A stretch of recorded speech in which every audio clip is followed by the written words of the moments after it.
What up, everybody? Woo! We got Charmaine in the house. Go 49ers! We got G in the house. Hey, G, how's it going? Oh, we got that 13 spirit. I mean, we got Dom in the house. Who the hell's 13 Spirits? I don't know who that guy is. That he gets guy on likes my the nerves. Cowboys. And then, as y'all can tell, we got Fluffy and Jenny, Matthew, Dom, and Miss Diva tonight. I think Matt took off for a second, but he'll be back. He will be back enough for you, fam. And we got Miss Charmaine. So, how's everybody been? Yes. Good. I know it's been a while. Just tired a bit. I just got home from work. I've been working since 6 o'clock this morning. I'll give you a workout, Dom. No, man. I have the same schedule tomorrow. I'm working from 6 to 11. Hey, Barbara. Hey, Barbara. Whew. Yeah. Well, we'll try not to be live till 3 o'clock in the morning. There's that Nubs dude in the chat. Yeah, why is he here, man? Like, didn't somebody block him last night? I blocked Nub on every stream I've seen that 7-finger freak on.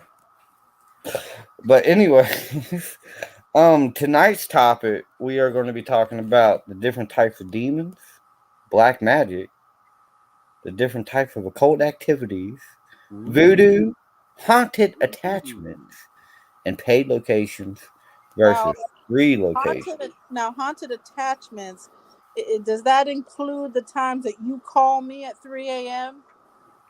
Yep. Okay. We can talk about it. Those were some great phone calls. Oh, God, we got this. Calls with that raspy voice. We got Tommy in the house. Hey, Dragon. Yeah, Tommy.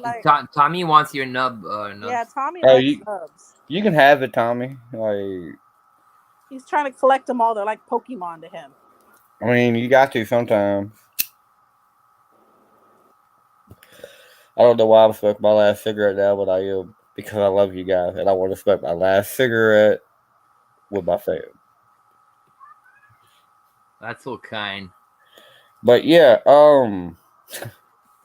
we have a few good topics tonight. But before we get started on that, anybody have any epic streams or videos or anything coming up? I have a couple streams next week. I got all kinds of stuff coming up. I can't even start. I was supposed to have it up this week, but life got busy, as usual. Yeah, I have a lot of. Well, I've been shooting a lot for the web series. Actually, we did a shooting Tuesday that just came with Huntophobia, and we're going back to investigate. I think it's Wednesday, not with Huntophobia, but I'm back on investigations Wednesday, Thursday, Friday, Saturday, and Sunday. That's coming. Nice. So everybody has some epic stuff. I think me and Dakota have an investigation Thursday, if I'm not mistaken. Oh, and sorry, actually, me and Jen, we're going to the Houdini Castle too. Yeah. Oh, yeah, we talked about it yesterday. Oh, damn. Yeah. I want to go to Houdini's castle. Oh, man. You can come in Dom's luggage. Yeah. Not literally, don't come in Dom's luggage. That's I'm going to put him in my suitcase. I have a very special suitcase. Ooh. The plastic lined? No, not that one. Is it Kiki? Because you know how I like it, Kiki. Oh my god. It's not kinky at all. Hi, Fluffy. Fluffy's not kinky. He's in the shower. Oh, don't tell Nubsy that. He's going to run to the shower now. No, because Nubs doesn't like to get wet because he multiplies in water. That's true. I'm a gremlin. In that case, everybody want a Nubs? Let me know. I will hook you up with one. They're kind of wish.com-ish, but they work. He might have 3 toes. Oh my god! Hey Wanda, good seeing you. That's a new a new place. Hi Sneaky, how's it going? Hi. Is a Wishcom a new site to buy merch? Yes. Which come? Come. No comment. Coming for you, Nubsy, it sounds creepy. It Okay, does. I'll do business with Jen, not you. Okay. You're I'm the You president, never though. know where that Virginian people hides their stuff and gets it from. Uh-huh. True. It's a little questionable. I'm just kidding. True. Some of my best friends live in Virginia, so I can't talk too much. I don't know many people that live in Virginia. I heard that Nubs dude does, but I know two people that live. You have Nubs and Nubsy. and Dakota. And My- Dakota and Oh, Dakota, yeah, too. Yeah, I forgot. Dakota's in Virginia. Dakota and Rob live there. Yeah. No, my Rob? high school best friend and her husband and their kids live in Roanoke. Oh, nice. I know exactly where Roanoke is. I'm legit like 30, 45 minutes. I was gonna go visit them, but then I caught the COVID, and so we didn't get a chance to go visit them on the way home. I actually need to get up to Roanoke, up to Star City, the Magic and D&D store. Ooh. I ain't been there in a year or two. Yeah, I gotta see them when we go up in October. I gotta stop by for a day and see. I haven't seen her kid since her son was a baby, and he's like 4 now. So. Oh wow. It's been a minute. I'm supposed to be in Gettysburg in September. Well, let me know, Dom. Come kidnap me. No, I'm serious. On the 27th of September. Well, kidnap me. There's an event called the Paranormal something, Paranormal Unity or something like that. Global Ghost Hunt is going to be a part of it, so I'm going there in September. Yeah, and Jen, you'll probably see my face in Cali in November. Okay. If everything pops up like it's supposed to pop up, mid-November around that. Okay. I'm supposed to do Cali, but I'm gonna be on your side now. I'm gonna be between San Diego and LA in that corner.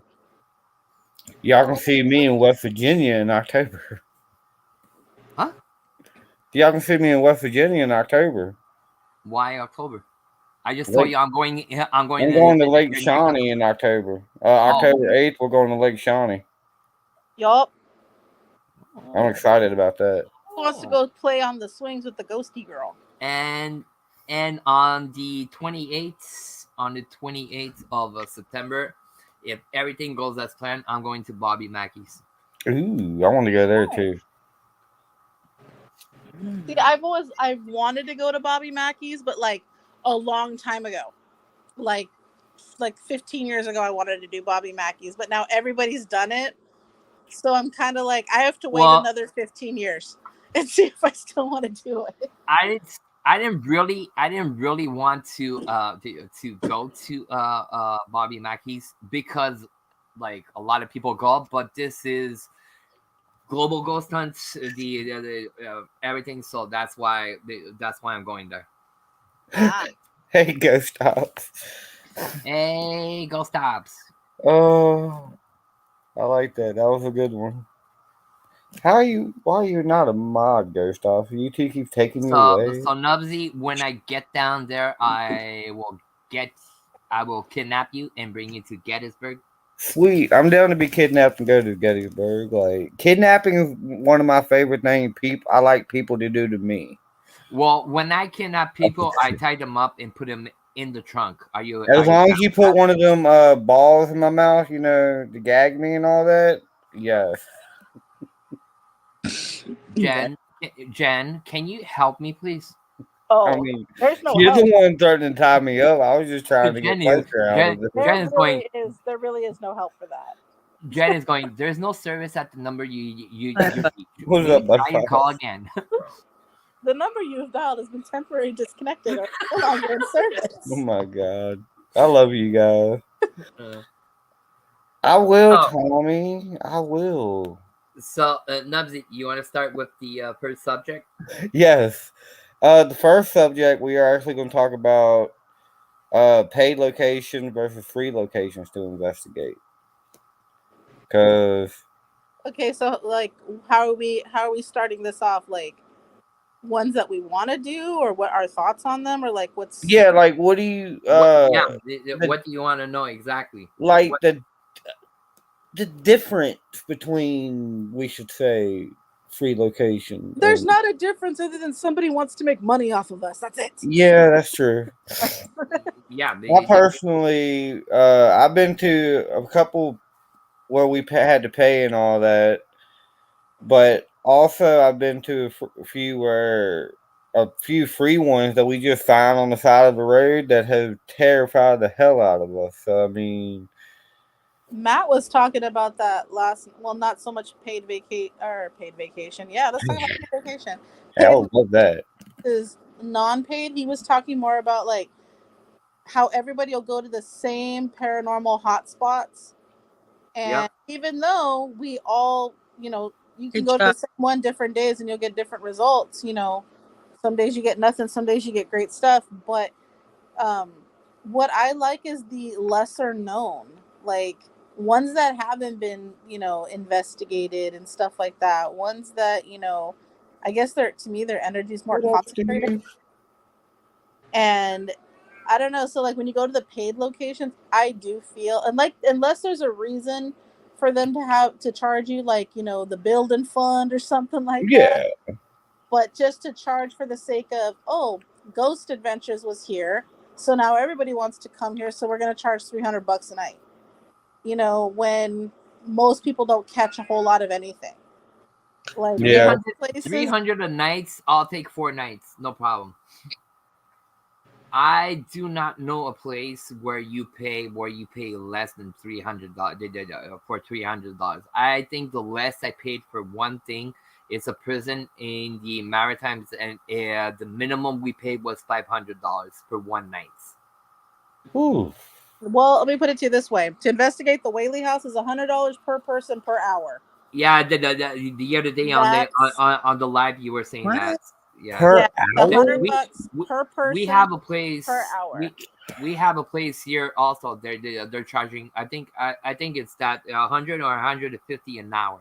Yeah, I mean those, like, the thing is, before, the company that owned the Whaley House did not allow private investigations of any sort. The only people that could come and do that were major production companies that were bonded, that had $1 million bond. So they had their own personal insurance. So if something happened to these historic buildings, or this historic building, that you wouldn't be able to get, like if it caught on fire, you wouldn't get that building back, but there would be the revenue for it. So they would not let YouTubers come in until this new company bought it. And then after, the virus happened, they're like, let's open it up to people who want to do it. And like Sam and Kobe went and did it. And things like that. Or what is it? Overnight, I guess, did it.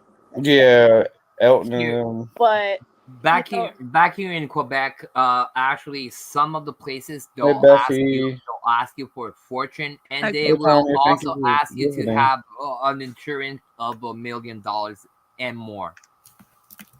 So if you can't prove that you're insured for $1 million and more, they will not let you investigate, even if you have money to pay for whatever. Who else is like that? The Yuma Territorial Prison is really expensive too, because you have to pay for the insurance, then you have to pay for the deposit, which is like $2,000. Then you have to pay for the time you're investigating there, which is like another $1,200 or something. It's expensive. You do get your deposit back, but I mean, granted, if everything's fine, you get your deposit back. But it is like, it's insanely expensive. But they use Yuma Territorial for like weddings and event spaces and stuff like that. So for you to go investigate it, it's like they charge you the same amount like if you were to have a wedding there. But they do keep it really nice. Like, I will say those grounds are kept very, very nice. But what people don't realize is you can go to the cemetery that's just over the hill for free all the time. The last prison I went to to do an investigation, they were closed, and I was told that they do not accept paranormal no more. But before that prison would charge you $2,500 to rent the prison for one night. Plus, they would charge you $235 an hour to pay for somebody to be there on the spot. Yeah, you have to pay for your guard or whatever. Yeah, the guardian or Family. the whatsoever. Plus, like as Jenny is saying, plus you have to pay for the insurance if you do not have one. If you do have one, you have to produce your receipt or invoice of proving that. So it's almost 3,500 to investigate small prison. Yeah, there's Mm. a. You think they're gonna do? Burn down the place or something? I mean, I don't. Well, I think that's what they prepare for. Is that you know, some quote dumbass investigators are going to come in there with candles and burn the place down or something. But You just I say, think that's the mindset of them. Is that's what's going to happen, or that's what's a possibility. Well, hey, there- no candles, no things that can burn, which is obvious, you know.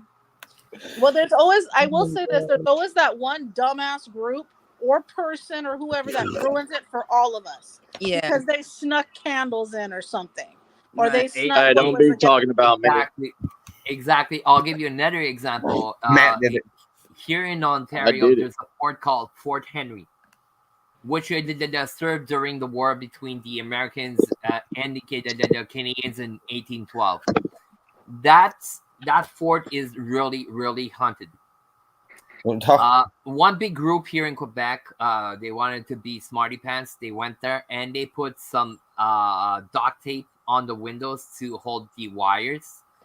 Diva, we can't hear you, I think. What? Oh, we can no, hear. okay. Sorry. It's on my side. Oh. Forget what I'm saying. Yeah, so they went to put some duct tape on the windows to hold the wires for the cameras. When they took out the duct tape, they took it out like ripping the duct tape, and they ripped the wood of the windows, which is wood from the 1800s. So now because of those stupid morons here in Quebec that did that, now nobody can go investigate Fort Henry. Mm. And it costs stuff like that. You can have all the fort for yourself, $500, and you can have as many people as you want. Now we can't do that no more. Yeah, See, that's unfortunate. there's a few places that we've been, and one of them was my series that I have on my channel, the unknown location, undisclosed location, and all that.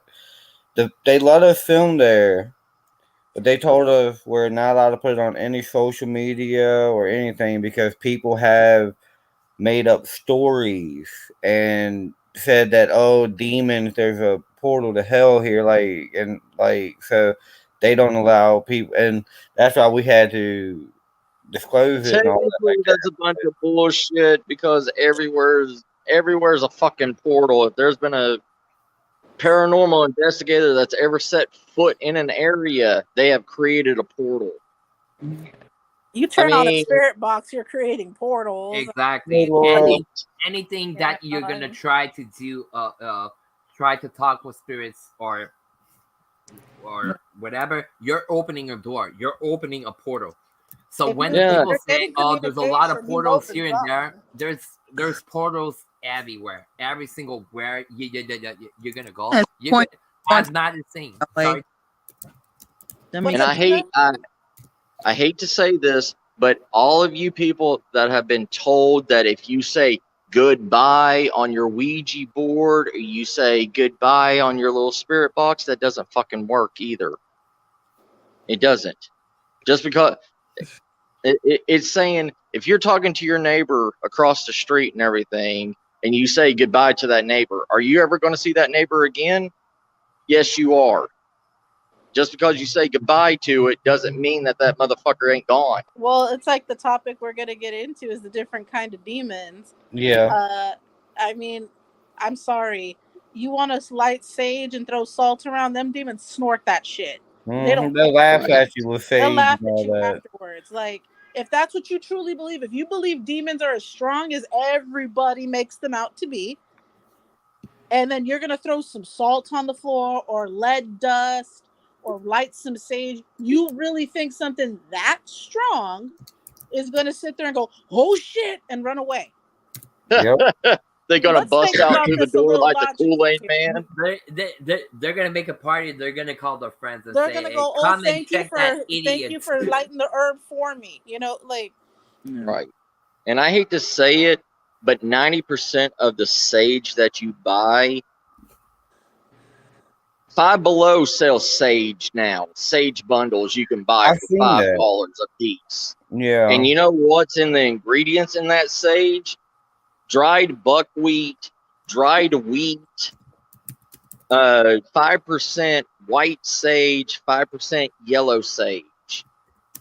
I love It's me some all black sage. fake. That stuff smells good. I have black. Yeah. Black sage smells good.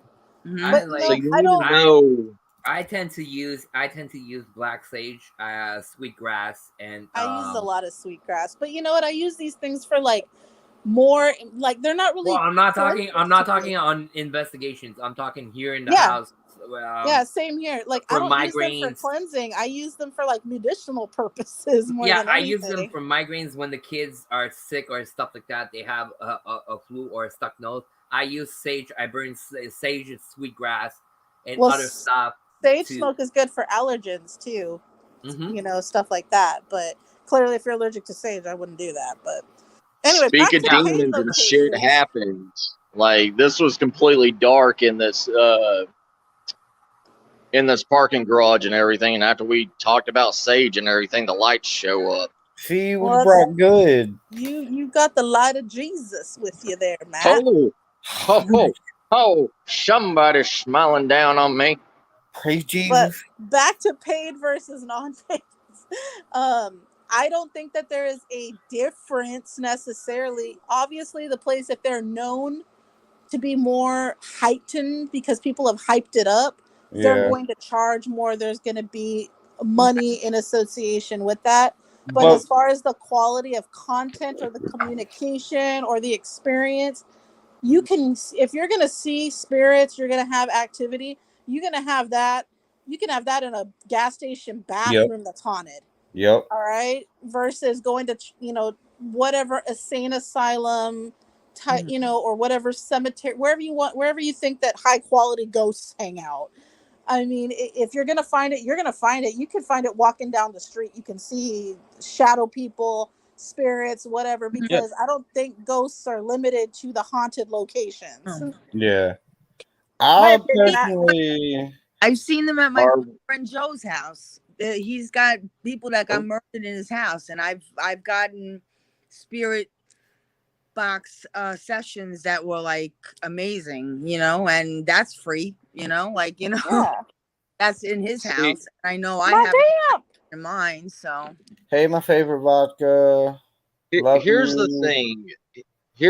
thing that 90% of scientists fight all you paranormal people with. All right, the house is not the part that's haunted. The house harbors the hatred for the portal to be open.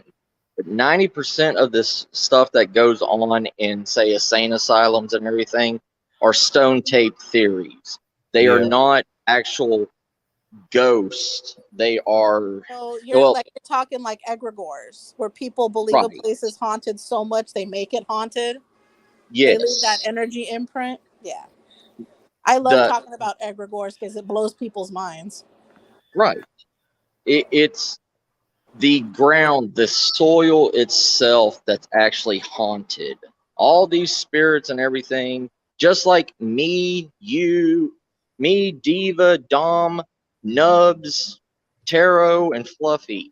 If we want to go outside of our house and we want to go to New York City, we just get out and we get in our car and we drive anywhere we want to. Same thing with spirits. Spirits can be at any location, at any time, at any damn area they want to be at. And you, as a paranormal investigator, you may have your little spirit box and you may be talking to these spirits and 5 million words are coming out saying anything from Joe, John, Dick, Jane, Bob, whatever. You don't know who the fuck you're talking to. Those are just words in a machine. If you can believe in ghosts, then who's to say demons aren't real? That's true. Right. If you're going to believe in one, and I had a horrible, long debate on Twitter about this one time. If you're going to believe in ethereal beings, you can't pick and choose. Correct. And That's true. The thing is when you're out hunting ghosts or whatever, the most definitive proof to any scientist, anybody that you're trying to prove your stuff is right, the best thing that you can do is go with pure white static. And if you can pick up a voice or a sentence or something on pure white static that has no communication with any radio station, TV station, anything, then you actually have real definitive proof. Right. Just because you have a necrophonics in your freaking hand does not mean that that's proof at all. I mean, I see what you're saying, Tommy, about that. Everybody says demon this, demon. Yeah, I mean, I see that. I kid you not, 99% of the people that say they've heard that they've encountered a demon, I promise you, haven't. They've encountered a really malevolent spirit. Yeah. Demons don't waste their time with us. Demons, okay, according to, I'm no fucking expert, and I don't think anybody here or on this planet is an expert on anything that's ethereal, but from what I understand, and trust me, I know plenty of people that go on that left-hand path, that we talk about this shit all day long. I even have to tell Fluffy has to go to the other room because he doesn't dabble in any of this stuff, so I keep him away from it. But in the sense of demons like to do biddings. They don't want to come out of the wall and smack you, okay? They're there to wreak havoc on Earth. They are there to use people. So they want you to invoke them or evoke them. There is a difference. And they want to see what you can do under their name. So like, and what power you can give them back. Yeah, so like Payman is like, you know, Satan's fucking road dog right there. Payman likes to show up when bells chime and horns sound and stuff like that. And Payman wants to create havoc, but he will give you things for that. As you're out causing shit in the world, he's like, here you go. Here's more subscribers to your YouTube channel. Here's this. Here's everything you want. Meanwhile, you're sacrificing your soul. That's what the ideology of demonology is. It's not, oh my God, guess what I caught on the Ouija board? Right. It really, it's not. From everything I've ever studied, read, from the people I know that evoke demons to actually use them or have them in use in their life. And yes, I know plenty of them. They're actually even on YouTube. You can look them up. Right. And they will tell you, your SB7 that's saying demon, it's a spirit fucking with you. Well, Tommy, you don't get possessed by just demons. I've seen people get possessed by just scared and angry spirits and all that myself. I mean, you know what? There was a point where I was just like Tommy, where I said bullshit because it made me feel safe in what I was doing. Well, you also got to look at the age of the place that you're at, the age of the spirits that you're at. If you're in the UK where they have buildings from the 15th century on back, and you get the word demon written, you know, spelled on your little voice box or whatever, they're not saying a demon's around you. They were at a religious state in life, and you, with your flashy balls, your high-pitched noise makers, your heat sensors, all this stuff that they did not know what the hell any of that stuff is, and you bring it to them, they're calling you a demon. Mm-hmm. Yeah, a lot of times they will call you the demon because, as Matt says, you're bringing a lot of technology. Nubs has flashy balls. I got two flashy balls. I have a dozen. Yeah, I'm serious. And when he I'm serious. touches I them, have a they get dozen even balls, more flash. flashing balls, cat balls.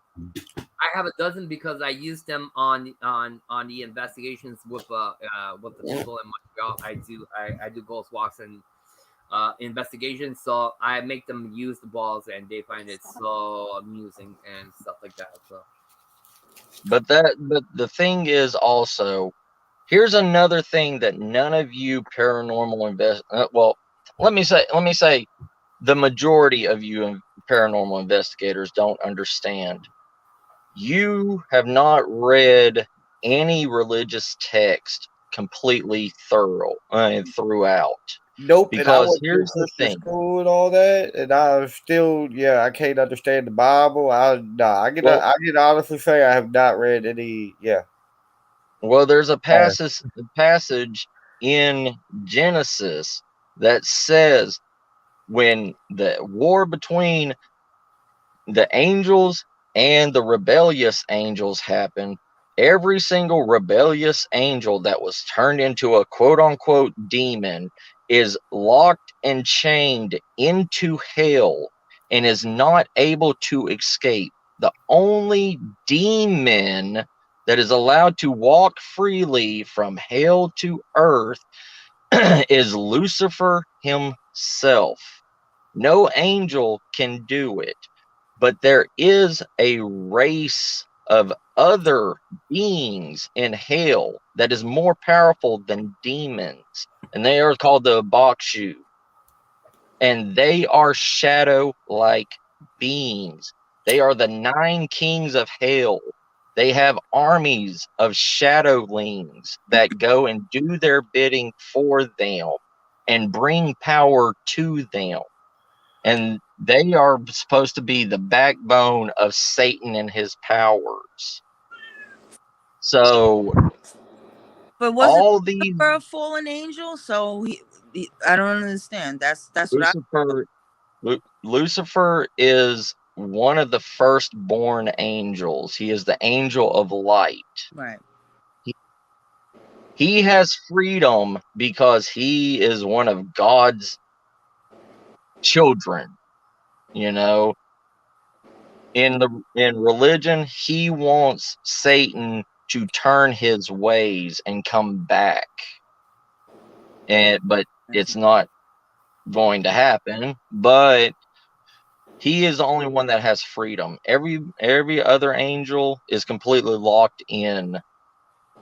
So they cannot run. He's speaking his opinion and just Tommy, what he thinks, Tonya. I mean, that's Tommy, what we do up here. Tommy was talking about demons, saying demons do not exist. So I mean, hey, it's just what we do. Sorry, not being a dick. Yeah. No. I can handle myself. I can defend myself. I was just saying that's what we do. We just share our opinions and we respect our opinions. Yeah. Tonya, Tommy, my father was a Baptist preacher and a Baptist exorcist. The whole entire time. I had to learn everything. So here's the thing. You thinking all this stuff is real is completely, how should I say it without being rude? Nobody in this field is a expert. There's not a damn person in here that has a college degree or anything about of these fields. And that is true, Tommy. That is why the paranormal field is frowned upon and all that, because people do fake it a lot and they do that a lot. I'll give a small example. And Nubsy, you were there when it happened. The thing on the on YouTube with a certain group, what happened is a lot of people got affected by the same thing. Mm-hmm. I got affected by that. Another person got affected by that. Another person was bleeding from the ears. Yeah, they got affected in different ways by this one. What I saw would make you shit in your pants. Okay, what appeared to me, it made me cry. I remember all that. That was crazy. It was fucking nuts. So saying that side doesn't exist, I would tend to say I'm 50-50 on it. Like Matt's saying, nobody's an expert on nothing whatsoever. So if somebody comes to you and says, I'm an expert in paranormal, walk away. Just walk away, because there's no expert. I've been doing that's that an egotistical person. That's all that is. I've been doing paranormal. They're going on investigations for 24 years, and I still consider myself as a student of of this thing. See, I'm still a young Padawan. We're all learning. We learn every single day. Nubsy can do something, he's going to bring something to me. I could do something, I'm going to bring something to Nubsy. Jen could do the same thing with us. Jen is teaching us stuff. We can send it back on another way, teaching something else. Doesn't mean because we're teaching something about a specific thing, or we're talking about a specific thing, means we're experts. We have experience because we did stuff. That's what we're talking about, but we're no experts at all here. We're forever trying to learn and learn more. Yeah, we're students for the rest of our lives, since the beginning to the end. In the paranormal or any metaphysical thing, we're all novice. Even some have just been researching it a little bit longer. So we have been learning about something new that we don't know about. You know, even as adults, there's something that we didn't know. In any realm, paranormal or not, you know, you learn something new every day, you know. Yeah. We have been searching for paranormal truth, and we have been searching for paranormal evidence ever since we first became humans. Which one of y'all voted me out? Did I do it? I did. It was my fault. It was my fault. I did. You were too nice, Tara. I know. No, like I was gonna say, like we're all novice. You know, anybody that thinks they're an expert is just full of ego and bullshit. But I agree with Tommy, because I have witnessed firsthand. I used to know people that would intentionally put demon in every fucking video. Oh yeah, demon scratch me. No. Demon this, demon that. A lot of people. You're right, Jen. A lot of people will say, well, let's take a big example on TV. You have a show with a certain sir called Zach. I'll name him by his friend's name. You mean Bedazzle Boy? Every single thing he touches is a demon. Yeah, I know. Oh, this demon, this demon, that demon, this demon, that. But thing, everything's got an evil spirit to it. I'm not saying it doesn't exist, because I saw stuff that I still can't freaking not explain. I've seen things. At the same time, it's not everything that's... Yeah. It's okay, Tonya. It's hard to interpret tone over messages. You're fine, sis. No, you didn't offend nobody. You know what? If people get offended, they need to calm down and realize what people are trying to say, and I think they'll understand. Or we'll learn. That's it. We'll learn. Here, what we're doing as Paranormal Talk 101, it's not to impose our things. It's to share with everybody and to talk and stuff like that. So we're not checking to be. And we butt heads on here all the time. Hell yes. Hell yeah, we do. Butt heads on here all the time amongst each other. As Matt was saying yesterday in his live. Not because we're talking here that we're gonna agree on everything. Doesn't mean we don't like each other. Doesn't mean we're not buddies. But we're not always on the same level, right? You know. And damn Cowboys fans talking again. Oh shit! But you know what I can say is, Dom, being from Canada, he experiences a different side of the paranormal. He experienced different grounds, different indigenous areas. Matt, being in Texas, he has the grounds that are enriched indigenously, but also through the Mexican travels and migrations. He's got all different kinds of spirits. I'm from Southern California. I grew up in Mexico. I know what an animero is, and I was trained to be one. I've slept in cemeteries since I was a kid because I was taught to ascend spirits and free them. I'm just in Virginia, and we got some hillbilly and rednecks. No, I'm just kidding.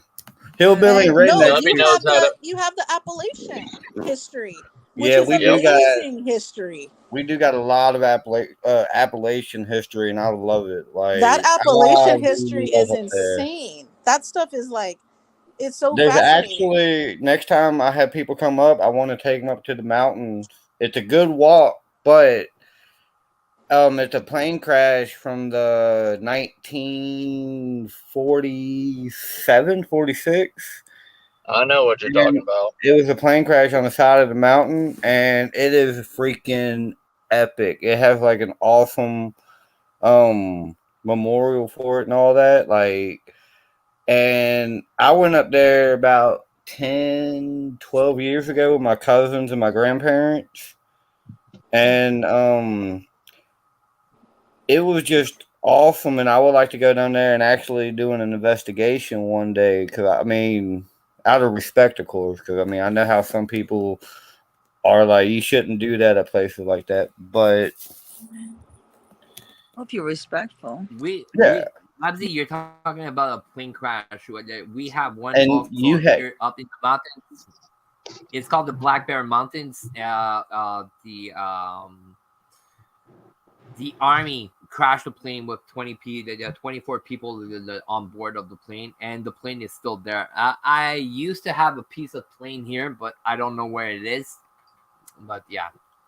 Well, also, people, when they go investigate different places, they also everybody gets different responses. Like, you don't necessarily get the same response as one person and all that.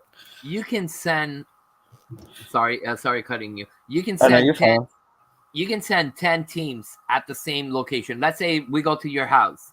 You start the investigation, you'll get X, Y, Z answers. Oh, nice. Matt's gonna go to your house. He's gonna do the same thing you did, and he's gonna get ABC as answers instead of X, Y, Z.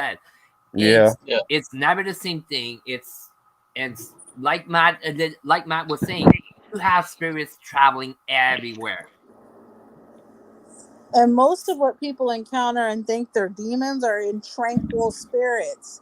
Nobody in the paranormal brings up in tranquil spirits like Anima Sola or anything like that because it's more magic based. But if you go into cemeteries, you're going to encounter in tranquil spirits, which are spirits of murderers, which are spirits of people that aren't destined by, the book's, standards of going to heaven.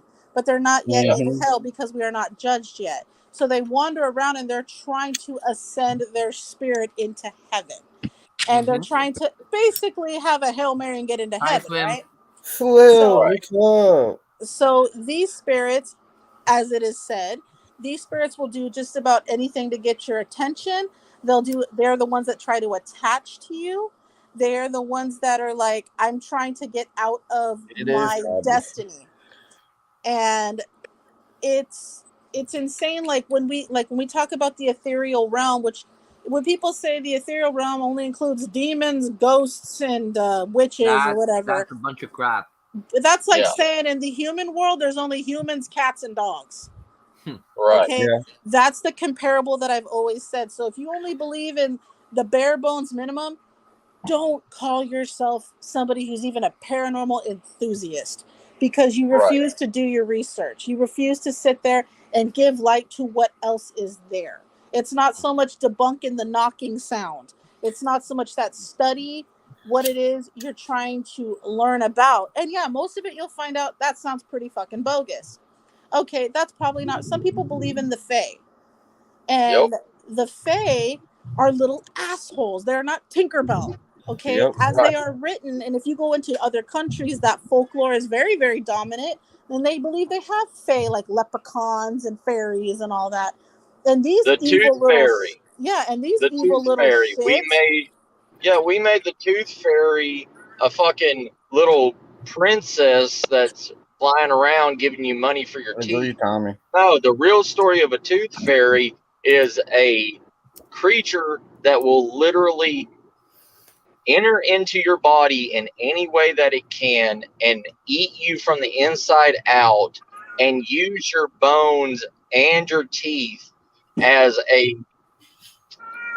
tableware or as trinkets, and they don't care about you. It's actually a really, really good movie, Tonya. I actually love that movie. And these all have like basis in really, really, really old literature. And in this really old literature, you'll find out like what are they even talking about? What is this creature that they're talking about? And to us nowadays who haven't done our research, we'll sit there and go, that's a demon, because that's the only big word association. That's the blanket term we give anything that's diabolical and evil and blah blah blah blah blah. But also don't forget a lot of people are I'm already not liked in the field. They're gonna like me even less. A lot of people tend to bullshit about everything, about evidence, about demons. Why? Because they want numbers. Yep. Yes. They want people on their channels. They want numbers. They want the fame. They want this. They want that. But in reality, all they're doing is full of shit. And what's worse is a lot of people follow them because they believe them as the new new messiah of the world. And a lot of people are like that. They're gonna follow somebody even if the people tell them eat shit. It's gonna help you to be stronger. People are gonna eat shit. Yep. Let's put that in the air fryer and see what happens. Well, here I will help you on new atomic brownies. Yeah. I'll help you on this, Dom. Okay, here's the thing. I want to know how many people in chat has ever heard a demon's name, like Beelzebub or Zozo or anything like that, come through on a Ouija board or on a spirit box or even Alabast. Have you ever heard of Alabast? Yes, I did. Okay. Here's the thing. Well, hold on. It's not. Yes, I would say you can see a lot of people will get the name, and you hear a lot of names, and I'm not judging nobody with Zozo. A lot of people will talk about Zozo, saying, "Oh, I got in contact with Zozo" and stuff like that. What they do not know is that Zozo will not come to Earth. Right. But here's the thing, okay? I hate to break everybody's little heart about Zozo, but Zozo has never been recorded ever until the 1950s. Two little girls was playing with a Ouija board and the word Zozo came up.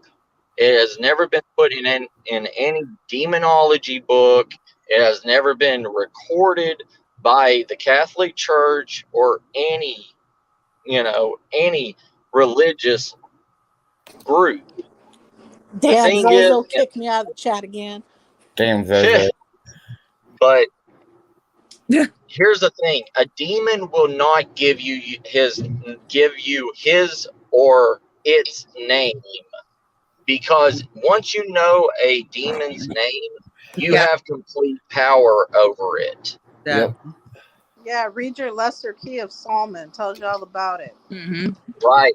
When you know their sigils, when you know how to properly invoke them, when you know how to properly evoke them, you are to have them to do your biddings, because that's what demons are. They are not these strong creatures. They are supposed to be, well, when you have control over them, they have the ability to be controlled as well. But most people can't. Us, in our primitive minds, cannot handle that type of control. So we end up, once we get what we want, we become egotistical and we forget to protect ourselves, and therefore we allow these creatures to take hold. But everything comes a price. Yeah. So, and even with like the 4 guardians, the 4 candles, north, south, east, west, all that stuff, you still have only a 25% chance of being protected by, evoking a demon. And, demons just don't pop through a little bitty hole or a piece of cardboard that's in your hand and, suck out your soul. Wait a minute now. You know damn well your ex-wife has done some. Wait, you don't have an ex-wife? No, my ex-girlfriend. Your ex-girlfriend is we'll be talking about some cardboard. We'll be talking about that in a few minutes. It wasn't a piece of cardboard. It was made out of animal flesh and blood. Can we talk about voodoo now? Yes. That's we don't talk about voodoo. We're going to be talking about voodoo now, and then we're going to be talking about black magic after voodoo. So. Well, isn't that kind of, don't they hold hands? Yes. Yeah, I was going to say, aren't they? Now, are we talking about Nolans voodoo or Haitian voodoo? Because they different. Both. Or actually, kinds of, but didn't voodoo originated from South Africa? Or am I wrong about that? That's 100. Okay, so a version of voodoo, like a different. So there's people see voodoo with the 2 O's at the end. That's your South African migration New Orleans voodoo. Then there's Haitian voodoo, which is VOODOU, Vodou. And that is a completely different sect of voodoo, and one that is close practice. The one in New Orleans, they kind of sell it to everybody. They'll allow anybody to, teach you how to do a veve, which is their sigil work and invoking and their ceremonials. They'll allow you to watch and take part even. In Haitian, no, you're not going to. Hoodoo that's different. That's herb work. That is completely different. In Haiti, I'll talk on beyond of Haitian voodoo because this is what's I know the most about. I know about the history of voodoo, but see, I'm learning more. I'm not too but Haitian voodoo, to assist at a ceremony of voodoo, you have to be invited. Mm-hmm. You can't show up like, let's go see a rock movie or a rock concert or stuff like that. You have to be invited. If you are not invited, voodoo is 100% ancestral. Blood. You will get booted out of the place and they will kick you out. Oh, those spirits will fuck you up. Mm-hmm. You don't need people to fuck you. The ancestral no, you don't fuck. You don't fuck with those people. Believe me, I saw stuff I still can't explain presently in voodoo. Some will say, "Oh, it's just." Hey, Rob, love you, brother. I saw stuff in Haiti that I still can't explain. Jen and well, me and Dom have talked about it. The time I spent in Haiti, one of my best friends, he is a Haitian Bokor. Many of people on this panel know that very well known. And he is the type that when he catches people fucking with me, because he watches my Twitter, he watches my social media, he's like, who's fucking with you? And I tell him, nobody's fucking with me. Don't worry about it. Because he's the type to cause damage. And if you don't believe it, let him know some simple information like your birthday and your first name. And when your hair falls the fuck off, I would tell you, do not fuck with Jen's friend. Like, I didn't want to believe none of that either until I saw what he could do. And there was nothing, you could explain it any different way you wanted to, bad karma, blah, blah, but you have to believe in what karma is. And you have to believe in that religion as well for that to even manifest. I'll actually share an experience that I had going to Haiti. I went to a ceremony and they took a dead body and the guy left the ceremony on his feet and he left the place.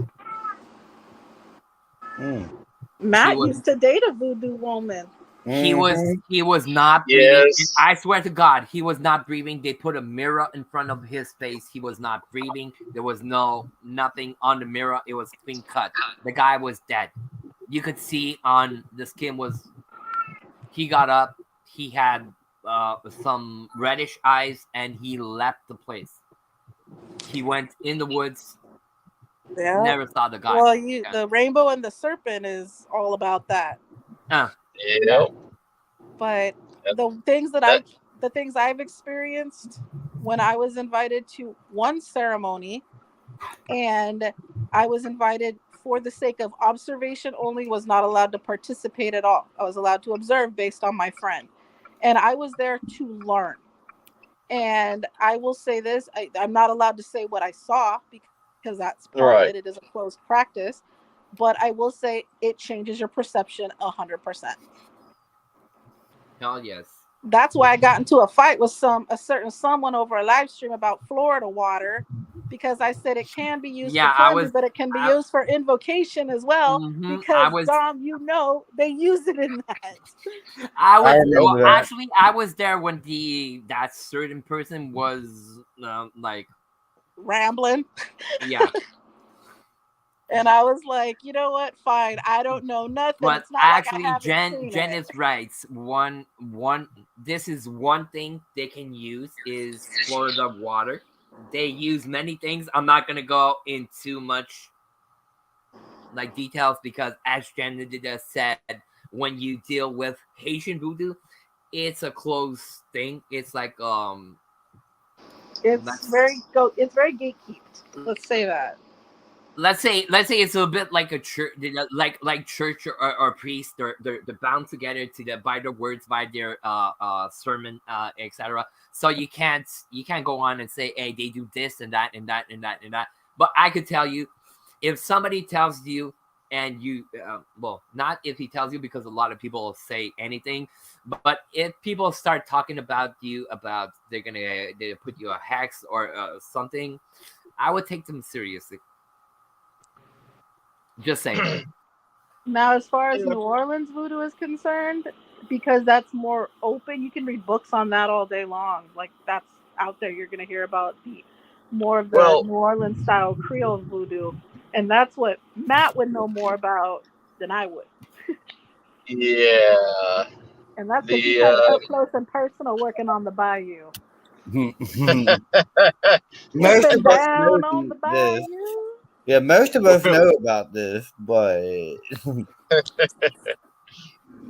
well, okay. I got around when I was young, okay, and that's putting it lightly. Right. Well, I used to work for my uncle. He owns the Mississippi Queen gambling boat in New Orleans, and I used to go down there every summer, and I used to work on the boat for him and everything. And one week, this troop of a specific religion came up and went to have a party for one of their, a festival of love. And I started talking with this beautiful New Orleans girl, and we became very close. She allowed me into her family, and she was a Sandrea priestess, a 36th generation priestess, and she was looking for her mate, and I fit the qualifications. I was a hunter. I was a tracker. I could find her ritual game for her. And me and her was together from when I was 16 until after 21. And hey, Raina. The way of Sandria is more of a Southern Congo voodoo, but it's been, how you say, manipulated for their own. They're more magic. They're more curse-based. They're more of using the humans' DNA against them, making the traditional voodoo dolls, making traditional hair traps, making, anything and everything to make your life a living hell and can control you. Me and her, the rituals that I've seen fire transform into complete black flames. Hi, and hello. And I've seen spirits coming from the flames and dancing in the smoke. I've seen skeletal, like skeletons appearing in the fire.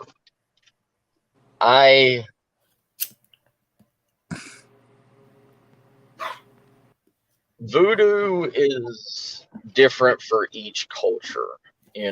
You may call it voodoo, you can call it anything you want to. It all pretty much falls in the same category of itself. It's just like how there's different covenants of witches.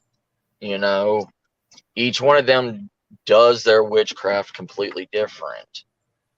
And it's also which voodoo god they have given their life to, or their parents have given their soul to control, to have that power.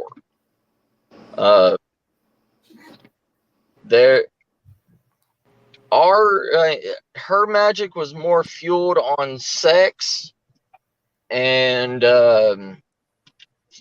very, very much orgy infused rituals with multiple partners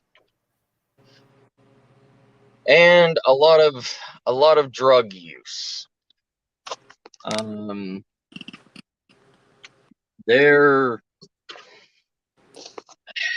They take the blood of animals, they do animal sacrifices, but they don't kill the animal. They literally still keep it alive while they dissect it and rip it open. And they use the blood and the bones of that living creature to permanently bind whatever spell that they want to a person. Hey, Jan.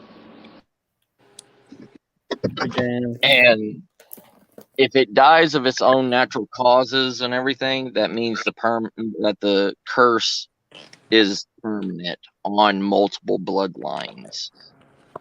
I saw her because in Louisiana, in the bayou,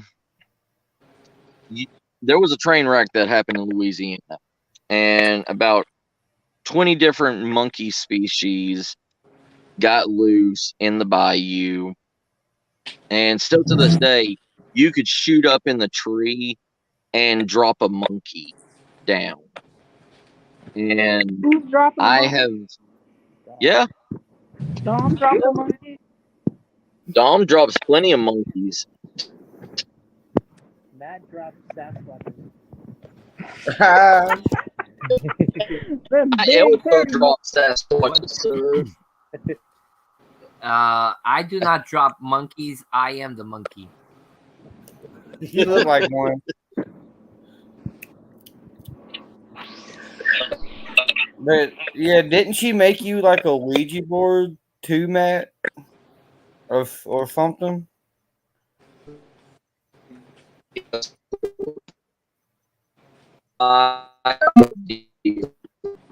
Dom, you put that away now. Yeah. Letter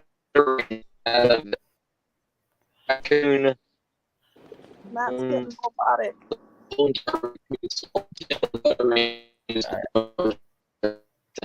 Ooh, Slim. He's spanking monkeys. Slim. I think we're about to lose Matt, I think. Yeah. Oh crap! Hold on. Let me. Okay, You're good I'm now. at home You're good right now. now. Oh, am I? Okay. Yeah, you're good now. You're good now. Okay. Did y'all hear about how like the skin of a deer, and it was made out of the skin out of the hide of a deer It was made that out of I Nelly's captured. horse skin. Why are you lying? his surgical skin, but the lettering and the numbers were made out of the whole entire skeletal structure of a raccoon. The blood. Yes, can you hear me? Yeah, you're good. Yeah.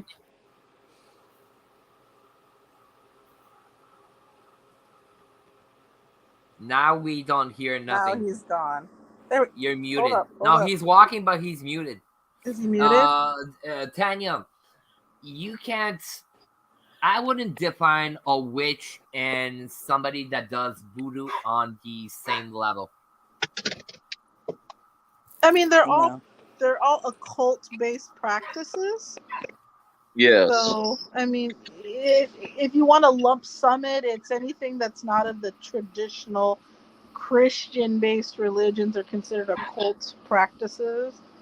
But they practice very differently. Like a Wicca would not go anywhere near the realm of what somebody in the what a Mamba or a Boko would do. So no, I didn't mean to say.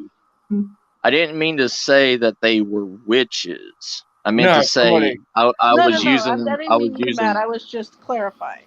No, I was using. just trying to clarify something in the chat too. Sorry, guys. Yeah, I was trying to use another kind of occult group because more people know about witches and Wicca and stuff and witches being in different covenants.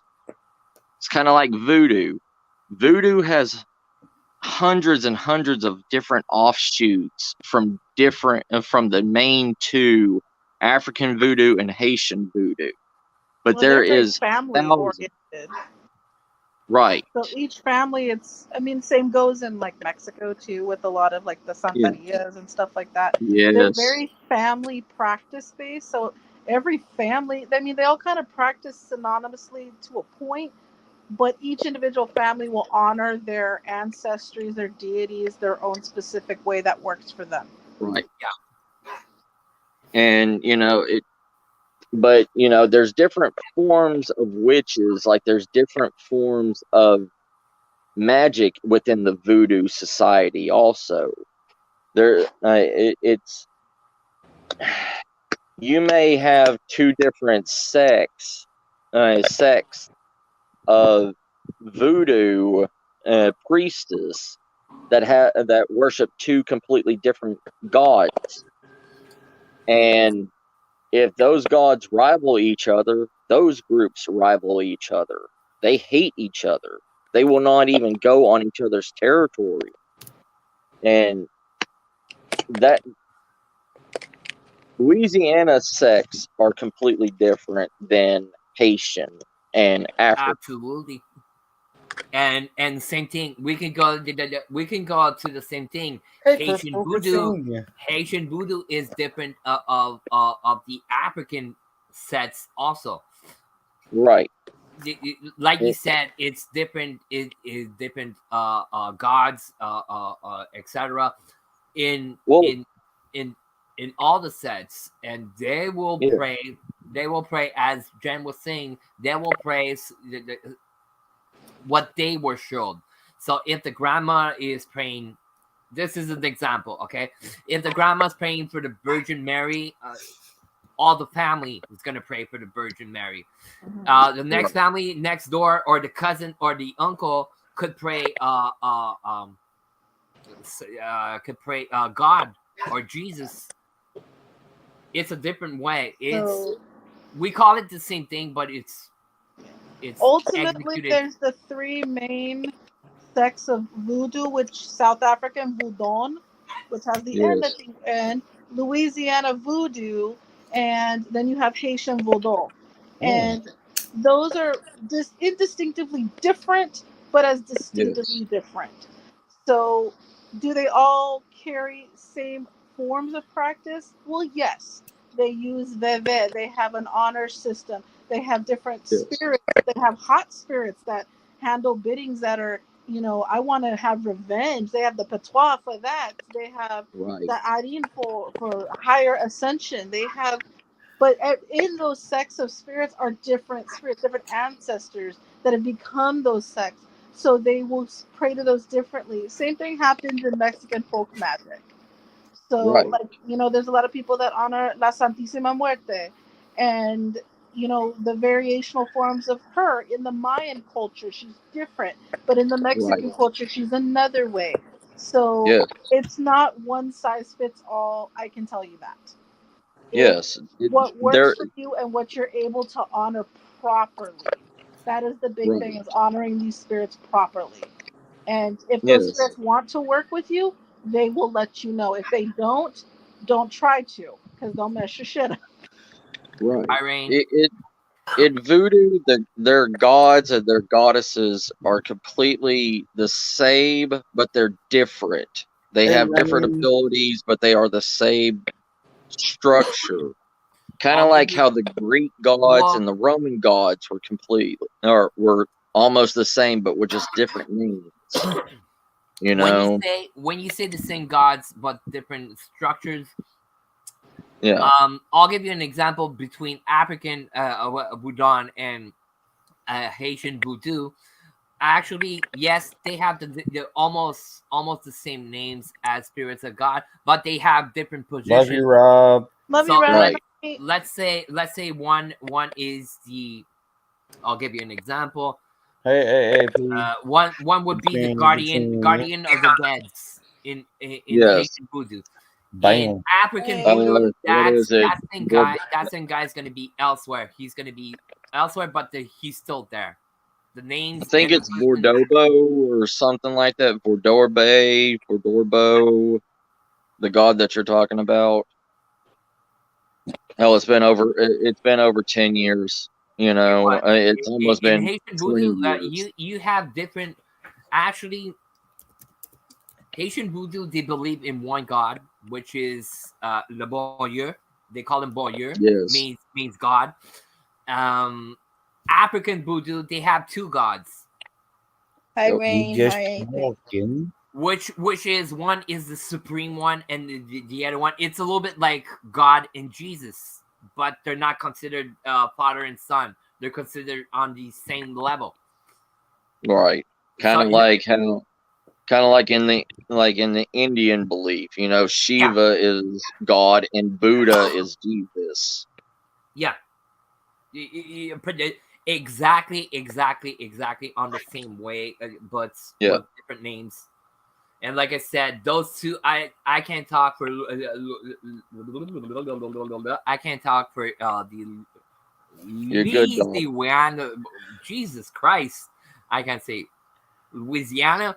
Your French tongue is coming out, sir. Yeah, it's a little bit different than the other ones, but they have a similar chart of gods. And I donated. I'm so happy. The Louisiana voodoo is complete. They have with my girlfriend. She had a tree. She had a sect tree of 15 gods that she could call on, and they were gods and demigods. I gotta get this dog in my aunt's room. I'm gonna rip the dog's voice box. You're good. Go ahead. But the thing on there, it was more of a gifting tree. Each one would give a separate power for what purpose it needed to be used for. It wouldn't, and then they would give their thanks to that god, but they would not give their power to that god. So it's it's very intertwined. It's very in depth, the way that they believe in that system. But these are the Bayou offshoots of main Louisiana voodoo, and that's what I was trying to say. And when you get offsets, it's the same thing with like Christianity or any other religion. You know, there's 20 different versions of Christianity out there, from, you know, like Catholicism all the way to 7-Day Saints to Mormons to everything. But they still worship the same deities, you know? And with my girlfriend at that time, they even intertwined with the Necronomicon, kind of. And the Necronomicon in their version was called the Sapesa, or the Sapera. And it's the book of the book of lost souls, or something like that, ancestor souls, something like that. But what you're talking about, what you're talking about, that's for the Louisiana. There, I'm gonna talk to the occasion now. Right, for Louisiana. But if you go to Haitian voodoo, what you're talking about, the book is like a bottom, not a bottom shelf book, because it's still a good book, but it's like they have a different book that goes on top of that. Yeah. And if you go on the African side, they have a different book, which is similar to the Haitian book, but they don't have the other book. Yeah. In their what we could call is like a Bible, but it's not a Bible. It's not the Bible that we know at church. From what my girlfriend told me at that time, welcome back. It does that. The African version is actually Queen Sheba's Book of Law that they're looking for. So, and you know, that Book of Law not only has, you know, the laws of the world at that time, also has all of the true. Night to you and Mrs. AAP and the kiddos. Good night. Say hi, Rebecca. And everybody. Yep. Y'all, I will text you tomorrow, brother. But yeah,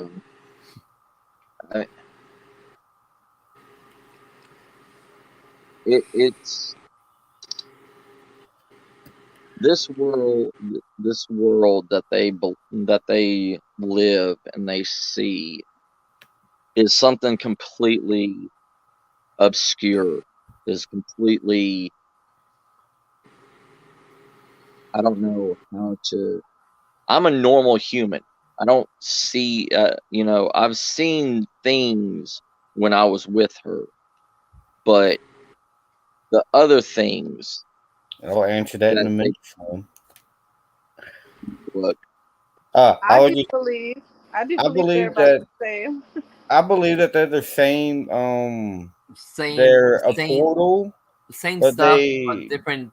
Different, yeah. They're the same and different. If that makes any sense. It's easier for them to. Let me go on to continue with Nubsy. They're the same thing, different, because there are two types of mediums. One's a board, the other ones are a portable radio modified to help. Yeah, but they both open up the portal. But they as Matt was saying at the beginning, there are both portals. So. Anytime you open up spirit communication, you're going into the other side, are we not? Yep, Dowsing rods. They're all the same. Right? Yep. The reason people view Ouija boards as different, two reasons. There's a Hollywood movie that hyped it up really, really bad because prior to that, the Ouija board wasn't evil. I'm still here. Yeah. Number 2, people believe that it has a stronger implication towards attachments because it is using your physicalness as a conduit for spelling. So it's not like when you're holding a piece of plastic that makes noises, and it's that's like no different than turning on the radio, right? But with the Ouija board, they feel though that the spirit has to actually, dare I say, touch or utilize you as a conduit for movement of the planchette to spell. But how I view it as that spirit could easily come through that spirit, that SB7, the radio, whatever you're using. Same thing. They can still attach themselves to you. Right, right. Yeah, you're gonna have. You can have this. It's whatever. I mean, people kind of rationalize it as I won't touch a Ouija board, but I'll use a spirit box, or I will use dowsing rods. Even dare I say, they're the lesser evil of all of them to some. Nubs. But I love my dowsing rods. I love my rods. They're all. If we're gonna, but even the dowsing rods, the dowsing rods are you're opening to the other side. It's all the same in the sense of, are we communicating with the other side? Yes, basically, right? We can all agree, right? But it's whether or not people. It's what you're comfortable with. Because if somebody says something's evil because they had an evil experience, it's gonna telephone onward. You know. A lot of people will say they have had really bad experiences with Ouija boards. I will say. It's became a Chinese whisper. Yeah, it's been the claim out there. And I'm not saying these people haven't, but I also know some people that will not touch a spirit box, even the necrophonic. They are like, I just will not do it because of things they've heard come through. You're talking about the board doing stuff in it, but I also saw with the SB7 somebody have problems. Yeah, it's literally, dare I say, where's your faith today? You know, what is it that, you know, a lot of people say it's intention. If you have intentions to contact evil and malevolent spirits, they will come through. Sometimes I think it goes beyond your intention, because sometimes you can go into things very clear and innocent, dare I say, and something can happen. It's like throwing dice. It is like throwing dice. So is there any safe way to do it? Not really. Yeah.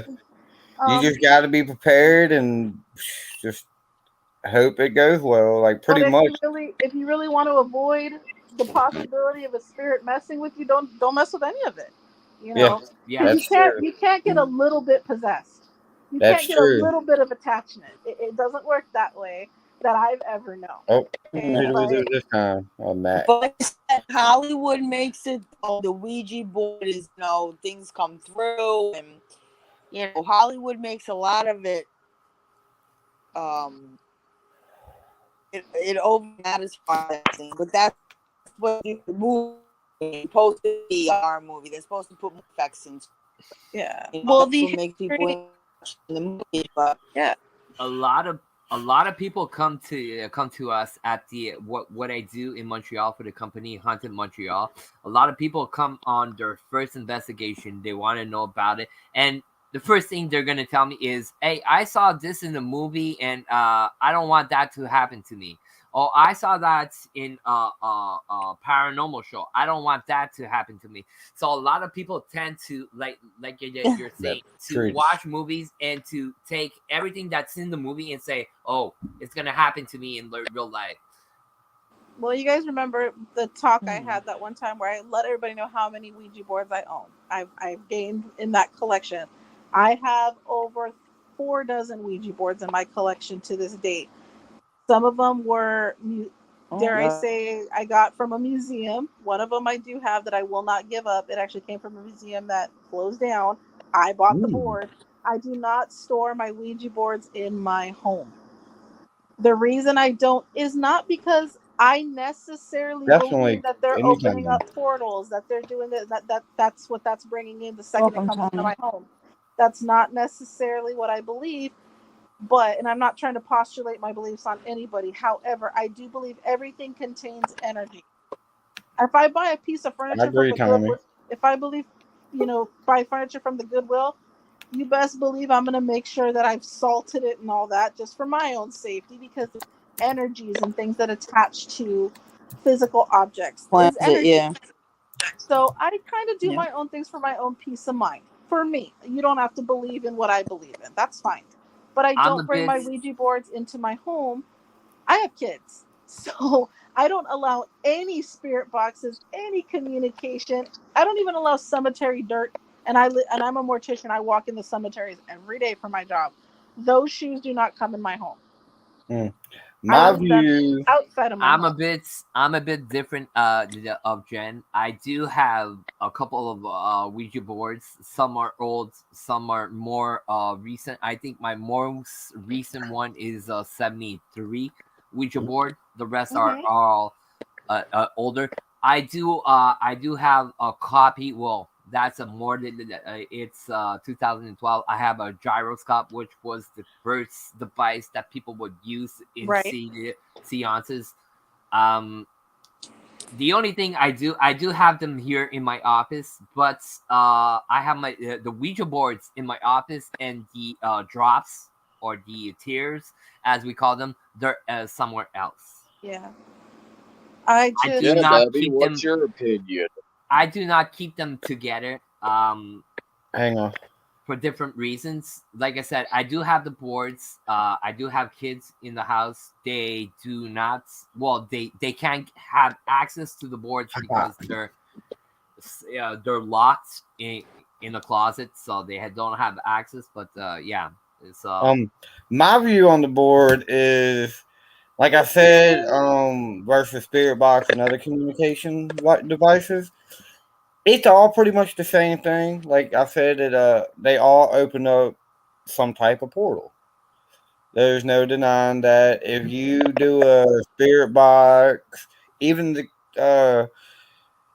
like spirit box, thousand rods, even the freaking REM pod, like the K2 meter, all that is, they're all Ouija board. They're all a portal. They all open up a portal. And I personally think, yes, I personally think it's your intent on how to use all this. Like, if you intend to summon up something evil, then yeah, you're going to show good chance there's going to be something evil going to conjure.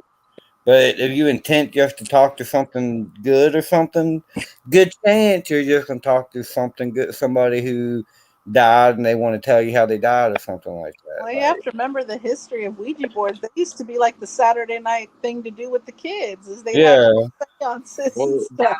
Yeah, in the beginning of the 1800s to the mid 1800s, the gyroscope was there, but after that, Ouija board came out, and that was, as Jen was saying, that was a thing to do. That's a family activity. Was bring out the Ouija board. Let's do that. When I started talking about the Ouija board to my family, people did, you know, at the beginning they're like, I don't want to talk about that. No, see, my mom, my aunt, and my grandma. I learned that my grandma used to hold sessions weekends with her sisters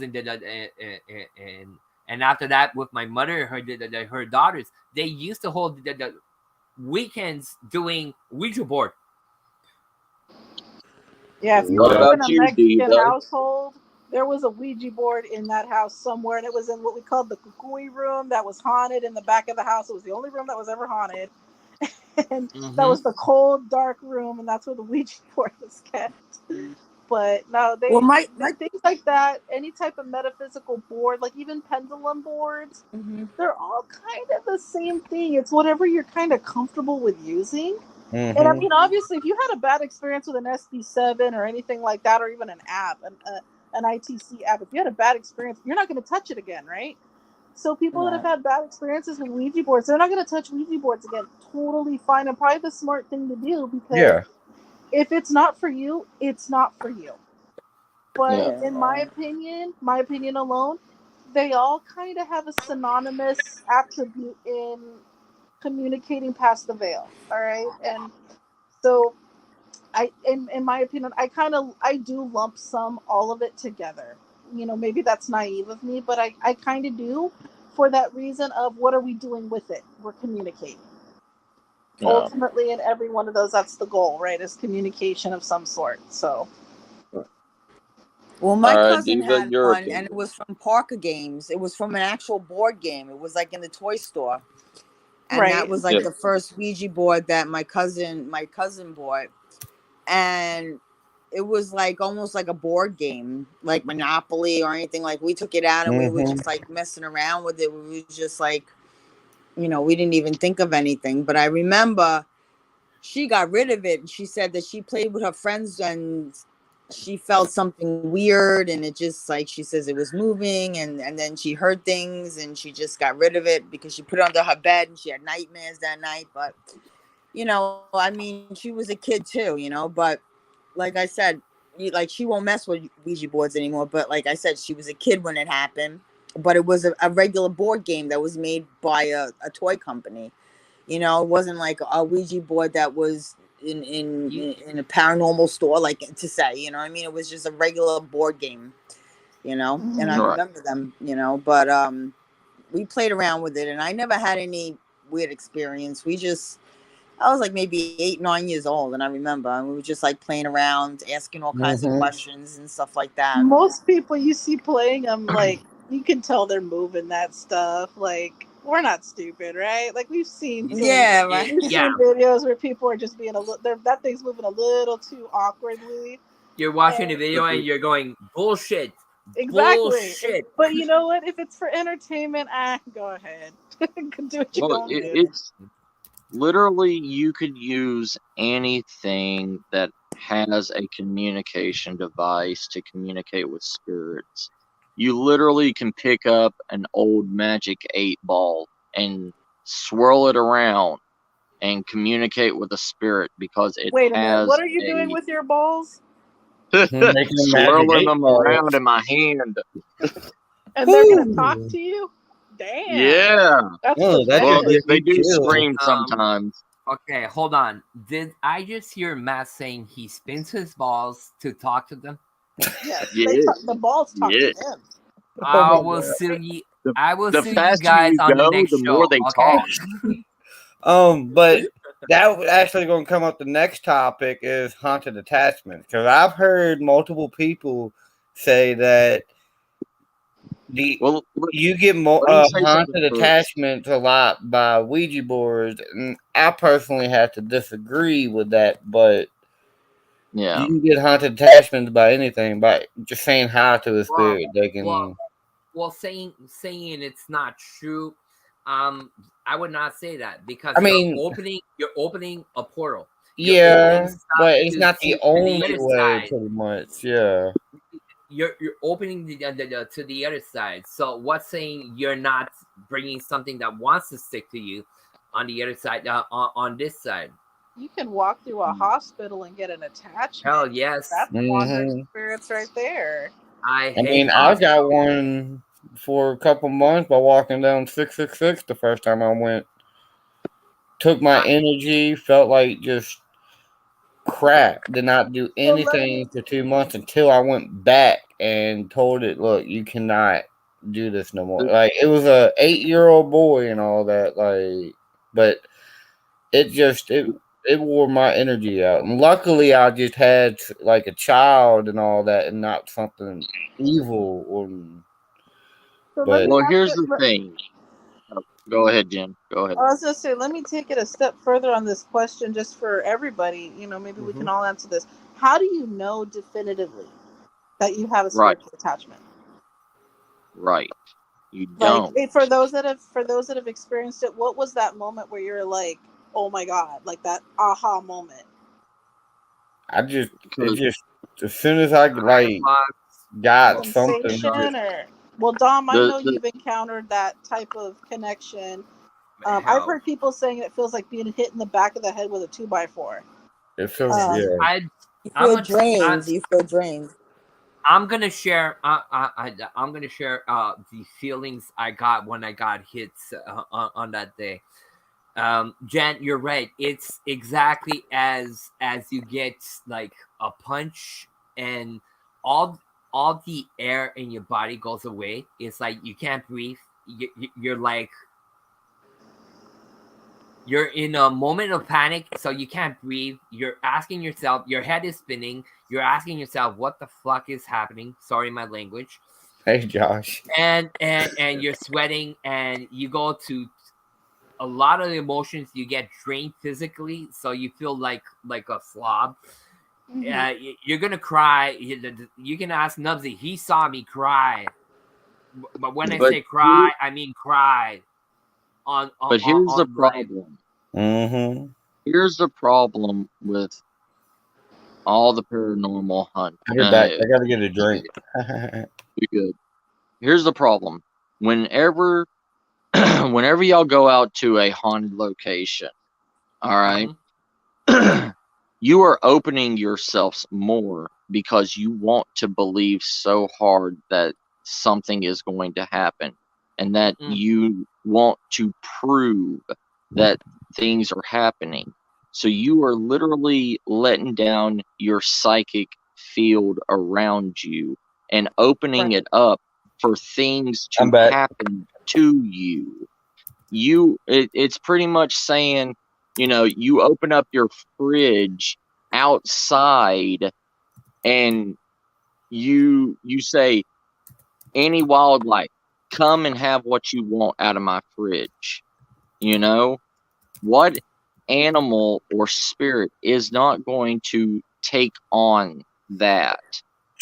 I mean, there's spirits that probably haven't fed on energy in 10 years, and you're opening yourself up at that location as a conduit for them.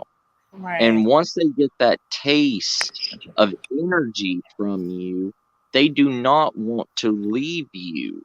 Why do you think most spirits and stuff harbor in toys, harbor in dolls, harbor in, you know, anything that a small child can get their hands on? It's for the physical touch. Right. See, also, as you're saying, it is the charge of energy that the person picking up the toy is going to give to the toy. So when you bend down, you're creating energy. You pick up the toy, you're creating energy. That entity is going to feed on that. So he's going to stay there. You're feeding him. You're giving him plenty of munition to stay there. You're not giving him a reason to leave. See, my only experience with attachment was based on my line of work. I was doing a funeral and I encountered that pain in the back of the head, but then I started seeing and smelling things that were completely different from where I was. Like I was in a different perspective of everything around me, and I could I almost felt like a different person completely for that time period, and it felt like it went on for hours when in reality it only went on for maybe 30 minutes. And I remember sitting waiting for this funeral service to end, and then at the end I could smell cigar smoke, like I was smoking a cigar, but I was not smoking a cigar, obviously. Right. And then all of a sudden I was back me, totally normal. Yeah. And that's the thing, you know. You have to realize that all these spirits were once human. You know, they all had a body. They all remember what life was at one point or another. And that's intelligent ones. I'm talking about ones that actually can still act after death. You know, a lot of spirits is not, a lot of ghost activity is not actual ghosts. It's just reverberation of energy from a past event. And a lot of people, a lot of spirits, they don't know that they're dead. They could have died instantaneously and woke up and not know. And they believe that they're still alive, but nobody can see them. Nobody can hear them. Nobody can, you know, touch them. Well, they say that when people die instantly, they don't know that they're dead. They don't realize. On the spirit box when I'm at cemeteries, well, the last one I did with Fluff, I was sitting in the car outside of the cemetery gate, and it did say like, "Why are you here?" and "Am I dead?" So I Yes. get that quite a bit.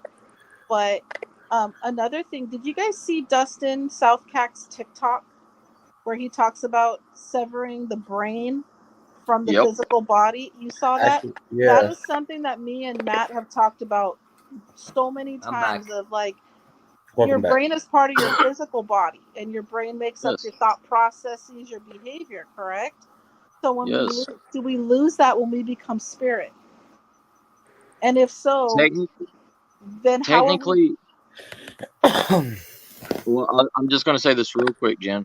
Yeah, technically, your brain is an electrical sponge. Right. And the way scientists and paranormal people and all this stuff have came to an agreement saying that there is an electrical charge that is dispersed after death. They have done it on many of people. Right. That's why they hook people up to the EKG meters. Yeah. And because it reads on the body's electrical functions. And once it stops, it goes dead because it's not reading an electrical charge. So they believe that if a spirit is real, it's mostly made out of electricity of anything else because of the brain. But but we would figure on that when we die, you know, because you've seen people with brain injuries where they don't retain memory, they don't retain a lot. So when passing over, is it like, do we regain full generation, or do we just maintain the impulses for basic function? Those are the things that I remember we talked about it, where we're like, is there a variance? And it's questionable. We won't know until we know at that time, but it's questionable. It's something to really think about and consider when we do speak to spirits, and that might be why they don't say things properly, or they misspell, or they don't remember, or they sometimes don't even know their own name. Yeah. You know what I mean? Like, that could explain it. Or it could be like we're all cuckoo and we don't know what the hell we're talking about, and that stuff doesn't pass over at all. But also the brain could be different, but for everybody. Where did let's say we'll take a piece of white paper. I'm gonna show it to Nubsy. He's gonna say, "Oh, it's off-white." Right. I'm gonna show it to Jen. She's gonna say, "Oh, that's pure whites." I'm gonna show it to Matt. Matt's gonna say, "Oh, it's more white beige, whitey beige." Mother of pearl. Yeah, mother of pearl. Right. So we all have a different perspective of stuff already there. So take somebody that has a near-death experience. Okay, some people will say they saw this, and that. Other people will say they saw that, and this. Well, here's a okay. And at the what is that? It's a famous hotel in California where you're at, Taro. Del Coronado? No. The one where I forgot what her name is, but it was a woman. She was on camera where she was in the elevator and everything, looking like somebody was fighting for her. The Cecil Hotel. The Cecil. Investigators have went there multiple times trying to contact that woman and see what happened. Right. And they always end up getting a small child's voice coming through and not a full-grown woman. They have it on what you're saying, Matt. They also have it on video. It's called Jesus Christ. Something with Cecil Hotel. Facts or proofs or something like that. It's on YouTube, and you can see the videos of the investigators doing the different stuff, and also experts with different random tools and stuff like that to get some voices and stuff. But I was just using that as an example, like the way we were talking, like people that have something wrong with their brain, or they have a disability or they something thought that like she that. had some kind of mental disconnect. Yeah. That's or she was in the elevator game, or she was actually seeing something, or Yeah. So, but that Diva, what is your opinion on when we pass over? Do you think we retain that cognitive ability, or do you think it's just like electrical impulses? Did Diva leave us? I think she's doing something. I think she walked away. Okay. But I was just saying, like, maybe when we pass, there has to be a time period, because a lot of religions talk about rebirth, and coming back. And in doing that, what if that rebirth, you come back as a young spirit again, and you have to grow up once again back to what you were. It's So kind of like being you, but you all over again. Right. You know who you are and everything, but your energy is so weak that you can only come through as whatever your power level is, technically, and because because think of all the places that are around, all these insane asylums, all this stuff, that those people have been there for centuries, for years, building up, and now they remember, and now they have a full because a lot of these, the asylums and everything, they were for the mentally disabled. But when most people go there, they see shadow figures, full-grown shadow figures, taking off and stalking people like they're a predator, or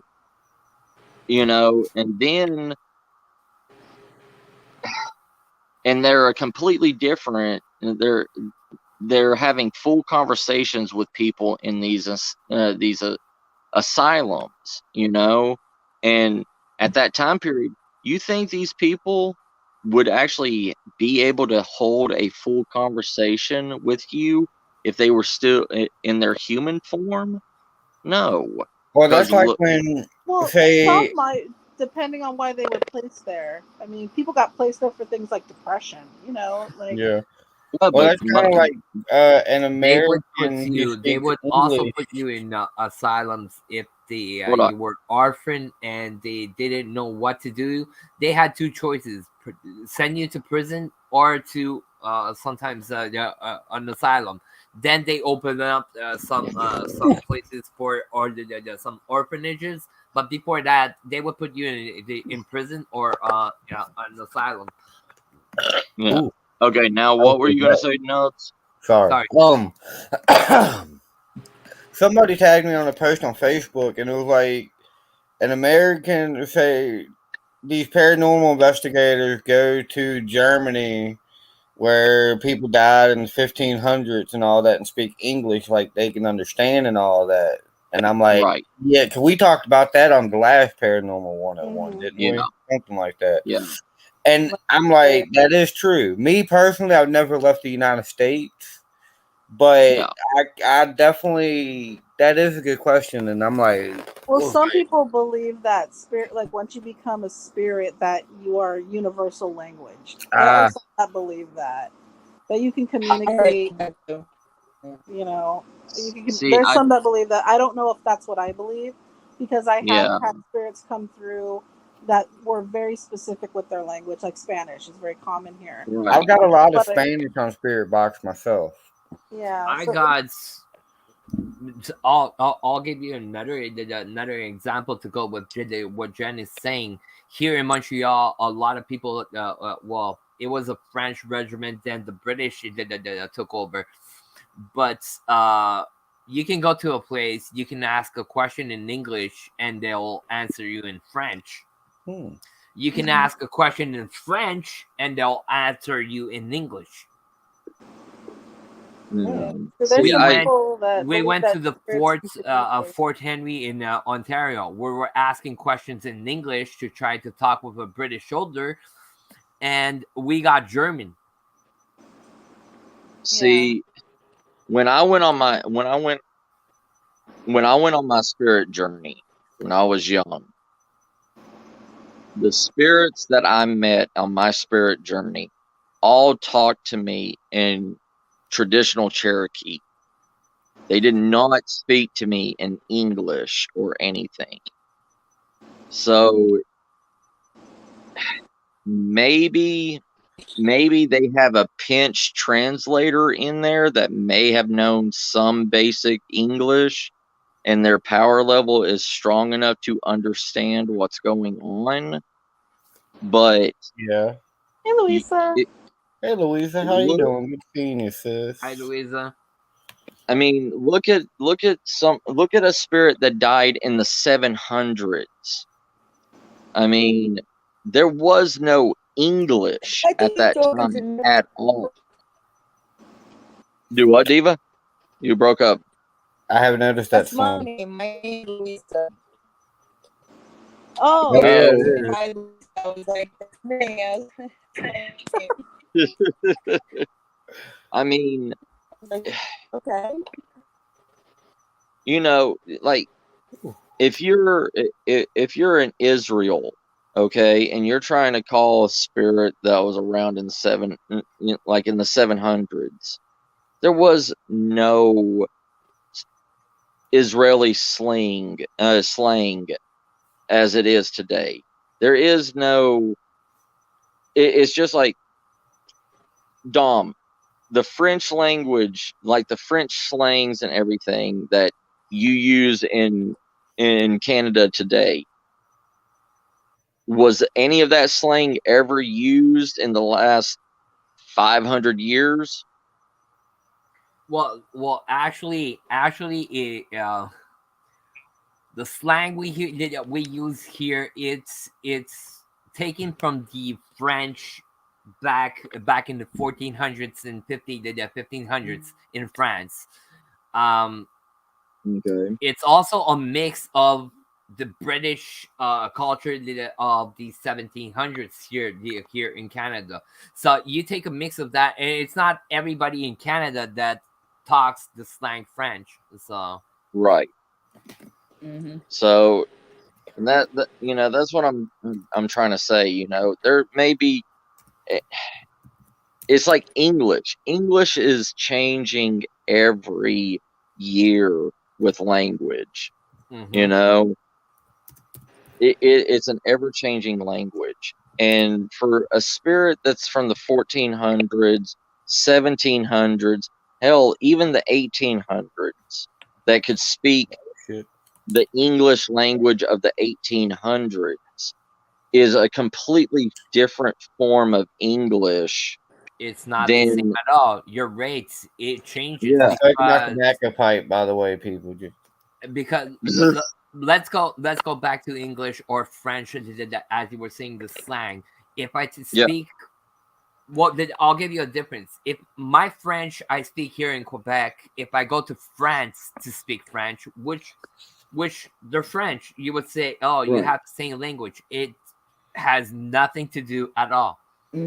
Correct. French in France and French here in Quebec, it's two opposites. And some of the words we use here in Quebec are bad words in French, in the French dictionary. And it's the French in Louisiana is probably completely different than the French that you speak in Canada. It's quite different. Like Cajun French. Well, it's more close to the slang that we speak here in Quebec than the French in France. But even if it's not the same slang, somebody from the Bayou is gonna talk to me in Cajun French. I'm gonna understand them. Right. Compared to somebody that speaks to me and from France, and France speaks to me in French, I have no fucking clue sometimes what they're telling me. Yeah. And see, I don't speak French, so I don't know. No, but I'm telling you, same thing for English. Go to the States. Go to the United States. Go to Diva, you're gonna help me on this one. Go to the States, to New York. They speak a certain English. Go to Boston.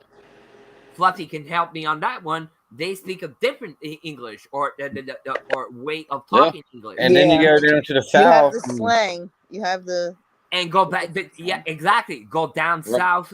Go down south to Alabama or stuff. Different English. Mm-hmm. Yeah. Then cross and go to the pond. They're English. Yeah. Right? Yeah. Has nothing to do with the English we speak here. Yeah. And even my English here in Canada has nothing to do with the English you speak in the States. Right. And that's what I'm trying to say. Like, and there's so many younger generations that is now doing ghost hunting and ghost investigations. And they're over there using 2022 slang, trying to talk to spirits and everything. And it's like even the terminology of the word technology is or device is a completely different meaning to a spirit from the 1800s than it is to a spirit from the 1990s or from the. So if you're going to a very old location and you're like, come touch this technology or whatever, or come touch this device, and you're in a insane asylum, hell no, they're not going to touch a device because devices were used to hurt them. Why would you go and touch something? Especially back then, they didn't know what mental illness was, and they did everything like lobotomies and electric shock. Mm-hmm. It was different back then. They abused those people. It was crazy. They don't want no part of that. Yeah, see, that's one thing I don't usually we're going to use a new device on you today. Yeah, see, that's one thing I usually don't say when I investigate is, y'all want to like touch my device. I always say, hey, I got my K2 meter. See, they don't know what that is. Yeah. If you tell them K2 meter, let's say you don't know what a K2 is, and I go to you, hey, Nubsy, give me a K2. You're gonna say, what the hell are you talking about? That's exactly what you say. So you're gonna have to go. Let's say you go to an old place like Matt is saying. Charmaine, take care. Have a blessed night. Let's say, like Matt says, you go to a castle in Scotland from the 1400s. Okay, you can tell the guy, listen, if you would like to try and communicate with me, can you come to this box? What I'm holding in my hand is a box. You can explain what's like you're gonna explain to a small child. This is a box. It does this. It won't hurt you, etc., etc. You're gonna explain the box. Even when you tell them, when you want to take a photograph. Yeah. If you tell them, hey, listen, come to me, I'll take your picture. Right. We do, Slim. We do. Picture, they have no clue what a picture is. A painting, a portrait, they'll come. If you tell them, hey, let me take your picture. Well, example, let's say the person died in the 90s, 2000, and you're trying to talk with them, or they come and talk to you and say, listen, can I take your picture? That will be okay. You have to adapt. You have to adjust your stuff. You can't go to the times. You can't go just. This is what I say to a lot of people. You can't just watch paranormal shows on TV than go out and do the same thing. That's true. One, you're gonna fuck up everything. Two, you can probably get freaking hurts. And here in Quebec, we got one case exactly at the beginning of summer. One guy killed himself. He fell from a 7-story building because it was his first experience, first time out. He killed himself. Yep. Some people just can't take it. They can't handle it. Like, but it's not just take it or handle it, Nubsy. Some people they want a lot of people on their channel. So a lot of people are turning to paranormal to have a better audience, which is okay. You want an audience. Everybody in the world would like to have, a small crowd in your shows, which is way okay. But when you start doing, I'll give you an example. When you start doing, I don't know, and nobody kill me tonight. Let's say metal detecting. Right. You're doing metal detecting, which is cool. I like metal detecting. I have a machine here. I do some when I have spare time. You start with that, but after that, you're in paranormal and you're doing this and you're doing that. You don't have a clue what you're doing. Yeah. It could be freaking dangerous for you. That's and true. I'm not, and you know me, guys. I'm not the type of guy to say, "Hey, don't do paranormal." I'm a maniac of paranormal. More people are doing that. We're gonna get more answers and stuff like that. What I'm saying is do your diligence and learn what you're doing. Don't go blinded running anywhere. You could get hurt, as I said, or you can die. And this is not a joke. See, I can understand that, David. Yeah, but you got to remember, even older spirits and everything trying to listen to a younger spirit. It's just like real life.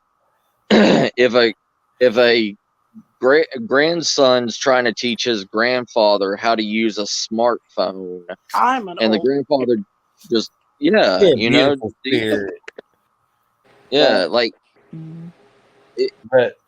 it's going to be the same kind of push away. That older spirit, say a younger spirit is buried in a graveyard that's from the 1700s, and somebody died in 1701. They're going to look at that spirit just like the way that they look at us, that they don't know what they're talking about because they're from the future. Can you all imagine Matt as a spirit telling all the other spirits in the cemetery how to survive? Yes. Right. Y'all gotta survive. That would be an amazing spirit. That would be epic. That's how I kind of see it. Is there would be a Matt in the cemetery that's just sitting there somewhere near the big tree, because there's always a big tree in the cemetery. Yeah. Well, there are some older people that do learn. Like, I mean, my friend's grandma learned how to use a cell phone. Took her a while. Right. Like, she's always on it now, taking pictures, and now she's like fascinated with it. But it all depends on the person. Yeah, it depends on the person. But a majority of them. Yeah, I mean, what are they going to do all day long? Most of the spirits, it's like me. If I die tomorrow, I'm going to go see the world. I'm not going to stay in one location. Yeah. Does anybody know if spirits actually take naps? Because I love Yeah. That's a good question, though. I love me some, and if I'm a spirit, what am I gonna do all day? I'm gonna take a fucking nap, and then I'm gonna go. Seriously, Jen. I'm going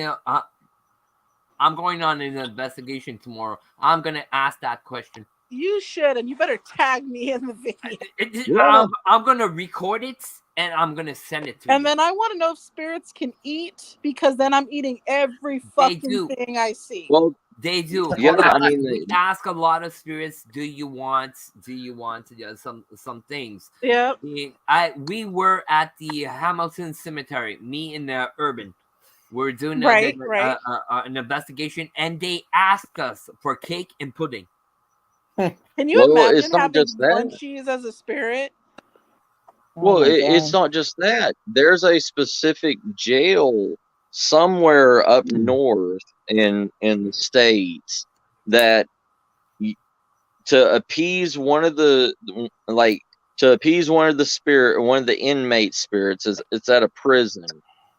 You have to light up a cigarette and put it in their jail cell, and they will sit there and smoke. They literally that spirit literally says, "I want a cigarette." You just remind me of something. There was a place I went where I went to Cornwall prison. Yeah. I went in the holding cell. Not the holding cell, but you know when how do you call those things? Like the hole, man. The hole. Yeah, the hole. I went in the hole and I was trying to do a solo EVP session, and I had my pack of cigarettes on me, so I said, "Hey, listen, do you want a cigarette?" You can clearly hear the entity respond to me, "Do you have fire?" Yeah. I didn't hear it. I was doing just a solo recording, asking questions and stuff. So out of my head, I go, "Do you want some lights?" So I flick my Bic. It does the lights. Yeah. You can actually hear the spirit taking a puff of cigarette. He goes. He was light. No. I swear to God, Jen, I'm gonna find it. I'm gonna send it to you. When I was at after that, I said, "I still have the pack. What are you gonna do with the pack of cigarettes?" The spirit responds to me, "I'm gonna take your cigarettes." Oh wow. Yeah. Oh. PLE has a ghost up in Gettysburg. I think his name is Tennessee or something like that. Yeah. Folks on the bridge, I believe. He has the ghost of the bridge. That he says smokes and stuff. So I went to this house. It was the Zozo house. That's what it was.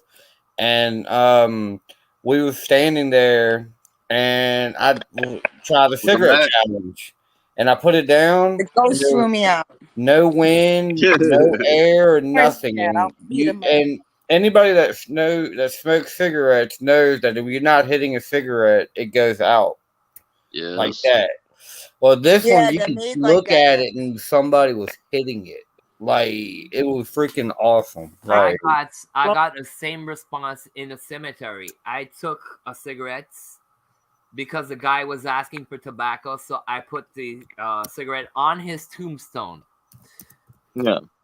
People are gonna say, "Yeah, but there's wind in the cemetery." So what we did, we blocked with a small plastic container on top of the cigarettes to block the air. The cigarette smoked by itself. Well, when I did my live stream up at the Devil's Backbone on Halloween, not last year, but the year before that, I remember that.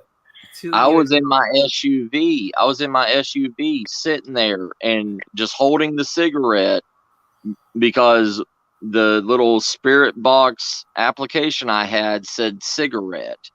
And I was sitting there just holding it, the windows up and everything in my SUV, just because, to prove that there's no wind or anything blowing. The car was off, so there was no AC or heat or anything blowing. And it was sitting there lighting up, taking puffs off of it. And I was just sitting there, and I got it on a live stream. To come back to Jan 2 seconds, you're asking if spirits do eats. I did got shit last week. I forgot to tell you about that. I got shit last week because I forgot Keda to bring candies at the cemetery. Well, it's like in our offerings. Yeah, in our Hispanic culture with Dia de los Muertos, we leave ofrendas out. Uh-huh. the Yeah. spirit, which is like a full spread of food. Well, you know, Matt. I know. And and if Blood bread. it is said that if you taste the food the next day, that it'll be absent of any flavor, and that means Yes. that consume. And it will like It the will dry inside out. of it is mush. Like if you leave blood bread out, the whole entire inside will be completely like caved in, like something's sucking out the yeast or the life force of it. Yeah. No, Yeah. we do that every well, it starts Halloween night where we begin Yep. celebrating Dia de los Muertos, which is more than one day. It's Yep. we honor the children's Day of spirit. the Dead. Yeah, and then we honor the first day is we honor children, and then the next day is the adults, and then the final day is where we, you'll see the parties at the cemetery, because we Yep. literally take our loved ones back to the cemetery, because Halloween night they come home. They get to come home or wander if they want to, but we usually set a Yep. place for them at the table at home, and with their favorite foods and beverages, and we celebrate them and get to have them home, and then we then take them back to the cemetery and we celebrate them with Yep. music and food and all kinds of stuff. It's really cool. Oh yeah. What is it? My What is friend that? does that for her What kid is, in California. Yeah. The Day of the oh Dead. yeah. They go and have that. Yeah. It's a beautiful celebration. If anybody ever gets Mhm. the chance to take part in any of the festivities, I definitely would love to. they celebrate it kind of everywhere anymore, but Hispanic culturally based typically, and but anybody can celebrate it. It's not a closed practice by any means, but Right. just a beautiful way of celebrating. And everybody's seen the movie Coco, where they I literally just watched that the other night. yeah, where they Or you what The Crow 2. where they literally Yeah, why we celebrate it that way, and how death is literally a part of our culture, and we don't try to keep it in the more of the despair, or stay locked in the depression of it, as more celebrating of the life and the legacy they've left us. So it's Yeah. if Yeah. I'm ragging on about it, but if you get the chance, it's a beautiful. Celebration of life. yeah. Yeah. Well, Well, in this has the Mexican been. culture. Oh, go ahead, Nubs. Go ahead. I was gonna say this has been awesome, but I was about to end it here in a few minutes. Nah. Yeah, that's cool. But Well, it's the same thing with like the Mexican. I just want to say this real quick. oh no, you get that. I was gonna say you can finish what you were gonna say. Yeah. Yeah. The Mexican Ooh, culture is the spirits never leave. They're always here for their family. And it's the Nice same thing with poem. Native American culture. The Native American culture, our spirits stay to help protect our land and protect us. And it's that family Yeah, no. united, that family bond. Mm-hmm. That's all I wanted to say. Amazing, as it always is. Yeah. Yep. I love sitting here chatting with all of you guys, and I love Yeah. to have Diva up here. She's awesome. This has been epic as always. This Well, we're gonna start. every single panel we've been doing 8 panels now, and this Yeah. every single 8 is my favorite one. Oh yeah, they It's just keep always getting cool. We better and better, and they actually we stay on talk about topic. stuff and stuff. Yeah. They actually stay on Compared topic 90% of the time. compared to the first ones, yeah. But next week, well, Thursday, well, not Thursday, but Friday. I mean, Saturday next week, because I'm gonna be doing Paranormal 101, and I'm gonna be doing Cryptid Saturday. Gonna be switching them on Saturday. So next weekend we're gonna be talking about Hellhounds. And next week, Nubby is going to be on Survival and Tea with us finally. Yes, next week, not this weekend, sadly, but next week for sure I will be. Yes. Why not? Yeah. Why not? Why not? You were I'm gonna be gone till I'm leaving tomorrow, and I'll be gone till Monday night. Where the heck you go? I'm going to see my niece and nephew and then help my buddy move. Oh well, that's. And he's gonna get me really, really high to do it. So. Oh well, that's. Oh, geez. But I got 3 nub reacts. One will be Monday night, Tuesday night, Wednesday night, and then I had one I'm doing Saturday night. So I'm gonna try to be doing 4 streams. Night Slim. 3 to 4 streams a week. And I just can't do Fridays because I'm so tired on Fridays. Like I am wore out on Fridays. So I just said, selling it. You work in that corner too hard. Yeah, I keep getting on my knees too much, but that's a different story. Now, anyway, we gotta take you to Harbor Freight and get you some knee pads. Jenny Fish, do you have your stream this week? Do y'all have? I know y'all got y'all's Terror and Survival and Tea. Yeah, I have the usual All Signs live chit chat read. 10:30 Eastern, 7:30 Pacific. Don't miss that. Yep. I do have an investigation coming up though, but at the end of August because my friend's sick, so I had to change it because it was gonna be next week. Anytime, but I do have, Tonya. yeah, it's at the Kreshna Mansion. I have a trailer. Hey, Colleen. To go on there, but it's here in Staten Island, so. Nice. Really? It'll be Are you on Staten? Yeah, Staten Island. But I mean, I moved, but I was at Staten Island. I still have the Staten Island investigation. But I moved to Long Island. But I'm saying here in Staten Island. I keep saying Staten Island because I'm so used to Staten Island. But no, I'm in Long Island now. No, I moved. It got bad out here. But I'm coming back for the investigation. I might bring my son. He's interested. He's 26 now, so. Nice. That's cool.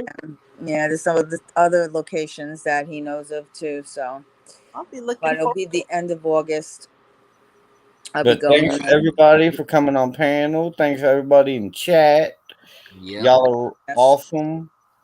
I love you all. Enjoy this. And love y'all. I will see y'all Monday, and I'm gonna try to have an open panel Monday for when I do number react. So I'm gonna try open panel and have about a few people on panel and I'm gonna try that from number react. See if people. That's cool.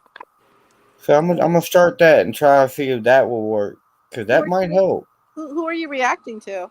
I'm actually reacting to Wolf Haunts Paranormal, her Demon House series. Why don't you bring them on panel?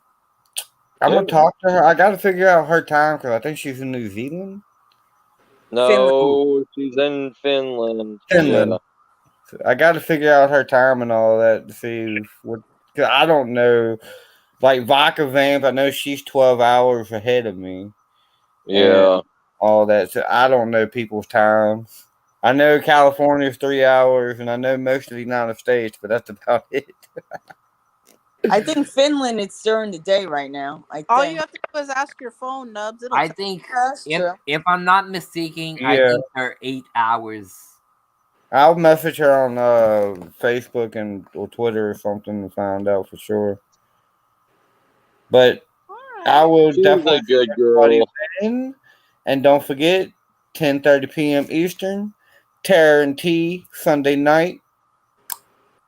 Woohoo! So and then don't y'all have y'all Survival on Tea, or y'all doing that? Survival. Yes. Survival will be about 1:30 Eastern, pretty much Monday morning or something, right? Yeah. Jen, when are you doing another tarot reading in depends on when I I do it when I travel. Those are so cool. I love them. If you haven't seen those guys, go see them. They're amazing. Yeah, they're a lot of fun. I'm like, you know what? I'm already gonna be there, so might as well see what happens. Yeah, I love them. Like, I think they're cool. That first one I did, Larry. It wasn't funny at the time, but it was funny after looking at it, realizing how frustrated I looked. But it was for me doing that at a theme park. So. Right. Seriously, they're cool. I really like those ones. Oh yeah. I have a lot of fun. And the other one was cool when you did the cemetery reading the cards. Then Fluffy came after with his life, with the doll. So that was wow. That was a hell of a duo. It was insane. Like it was funny. Like I know we're dragging this. There was the point where Spirit Box said sleep, and he started falling asleep. Like during the read, like during his Spirit Box, and we're like, Fluff, wake up. I was sitting in the car to let him do his own thing, right? And I was sitting in the car, and I was like, go in there, and it's like everybody's like, why is Fluff falling asleep? Yeah. Oh, hi, Colleen. Get him. That was it was funny too. I'm doing a 3-item survival challenge on my channel on Wednesday. I'm going to do a recording and everything, and it's going to be on my channel. And then I'm going to do a live stream that Wednesday too after I get done with everything. The $10 Dollar Tree survival challenge where I take $10 and try to make a survival kit, and I'll film it.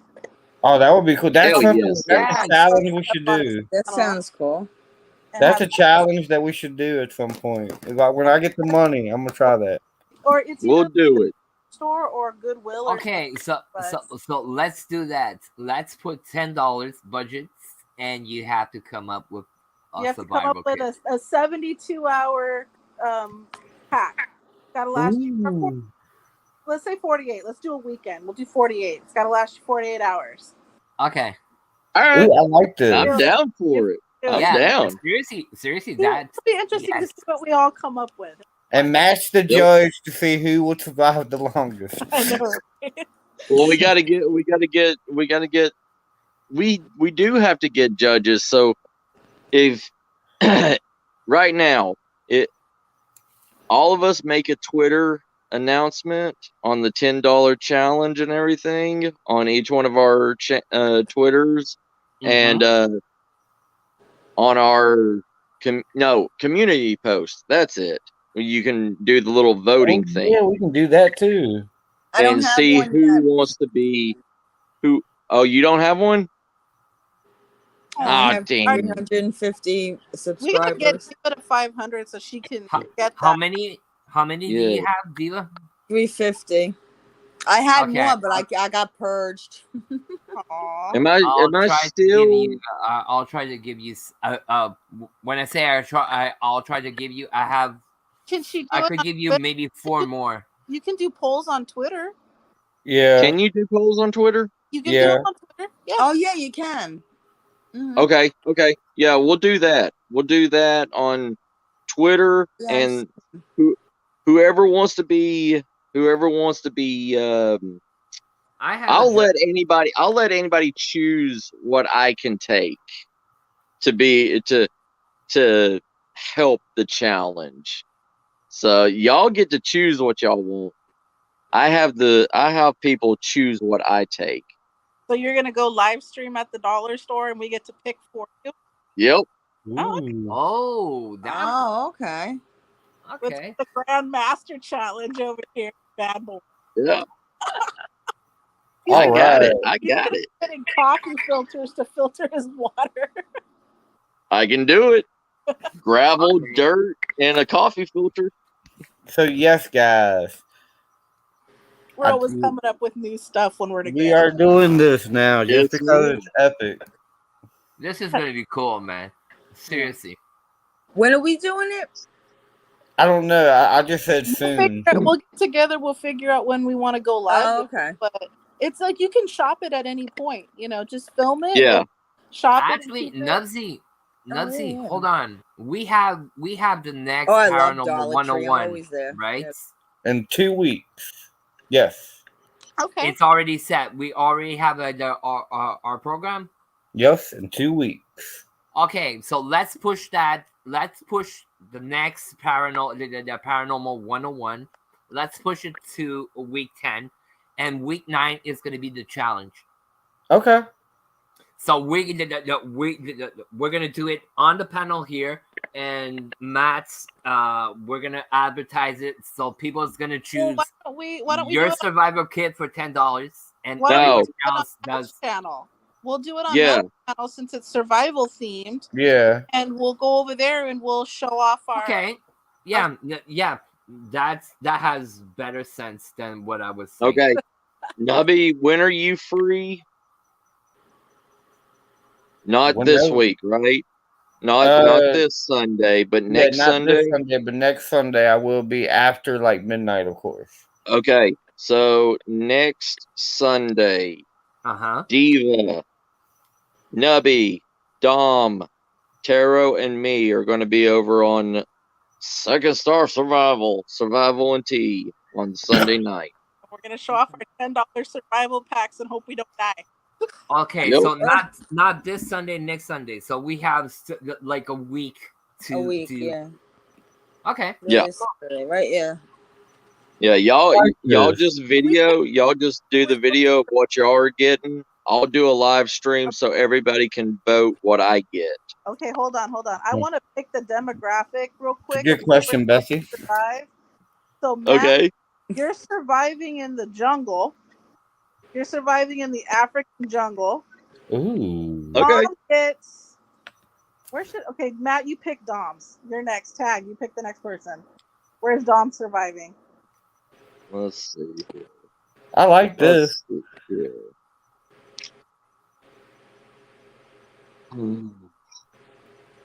And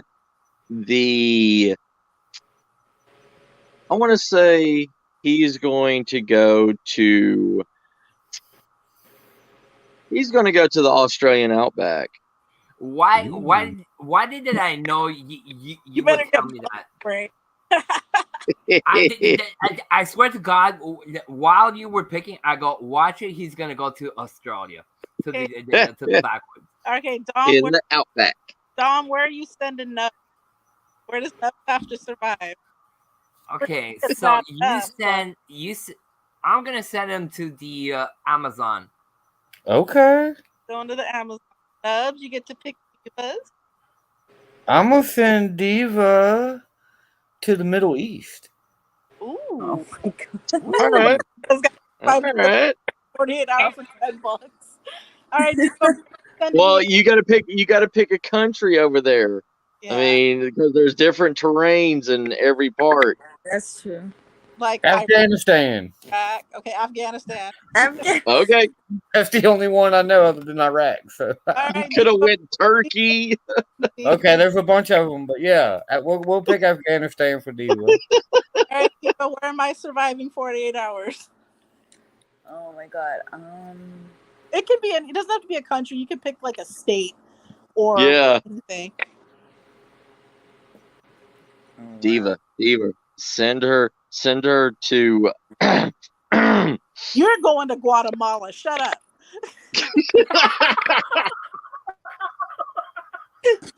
Just oh my God. Send her to the Wyoming Black Desert. You would. Oh, Jesus Christ.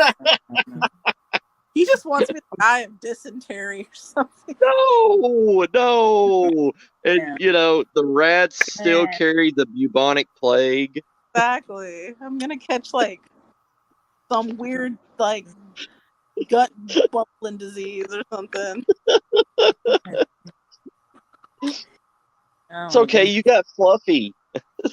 Yeah, but I can't pack him with me for $10. Oh God. I can't even think.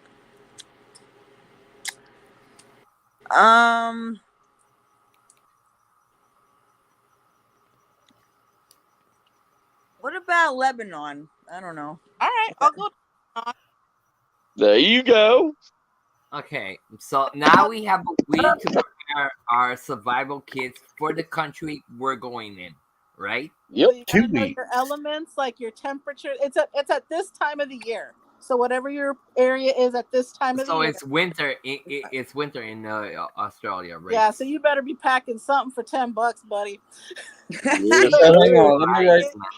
let me write this down. Diva's in Afghanistan. I'm in the Amazon. Dom's in Australia. The Australia outback. Matt's in. I am where in the Congo? He's in the Congo. And Jenny is in Lebanon. Where? Lebanon. Oh, okay. We're gonna have a great next week. Okay, you're okay. Out of this, you're allowed one item, either a knife, a multi-tool, or a machete. All right. Can we pick that? Yeah. Okay. That's separate. Okay, from the $10? that's a free. Yeah, that's separate from the $10. Oh, that's perfect because I got 2 machetes, so I'm good on machete. Yeah, we're good. Oh, so that's like an extra item. Yes, that is your freebie item. So you said because you're not really going to be able to buy a knife from Goodwill. No. Physically have to go there. We're going to do the shopping thing, and if anything, we'll come out of there with an interesting pack of goodies. Okay. All right, guys. It was a blast, and I can't wait to do this challenge with you guys. So Love y'all. Everybody have a good night. This is and gonna be funny. If y'all got any questions about the challenge, message us on Twitter, Facebook, anything you want. And we love you, and we will see y'all later.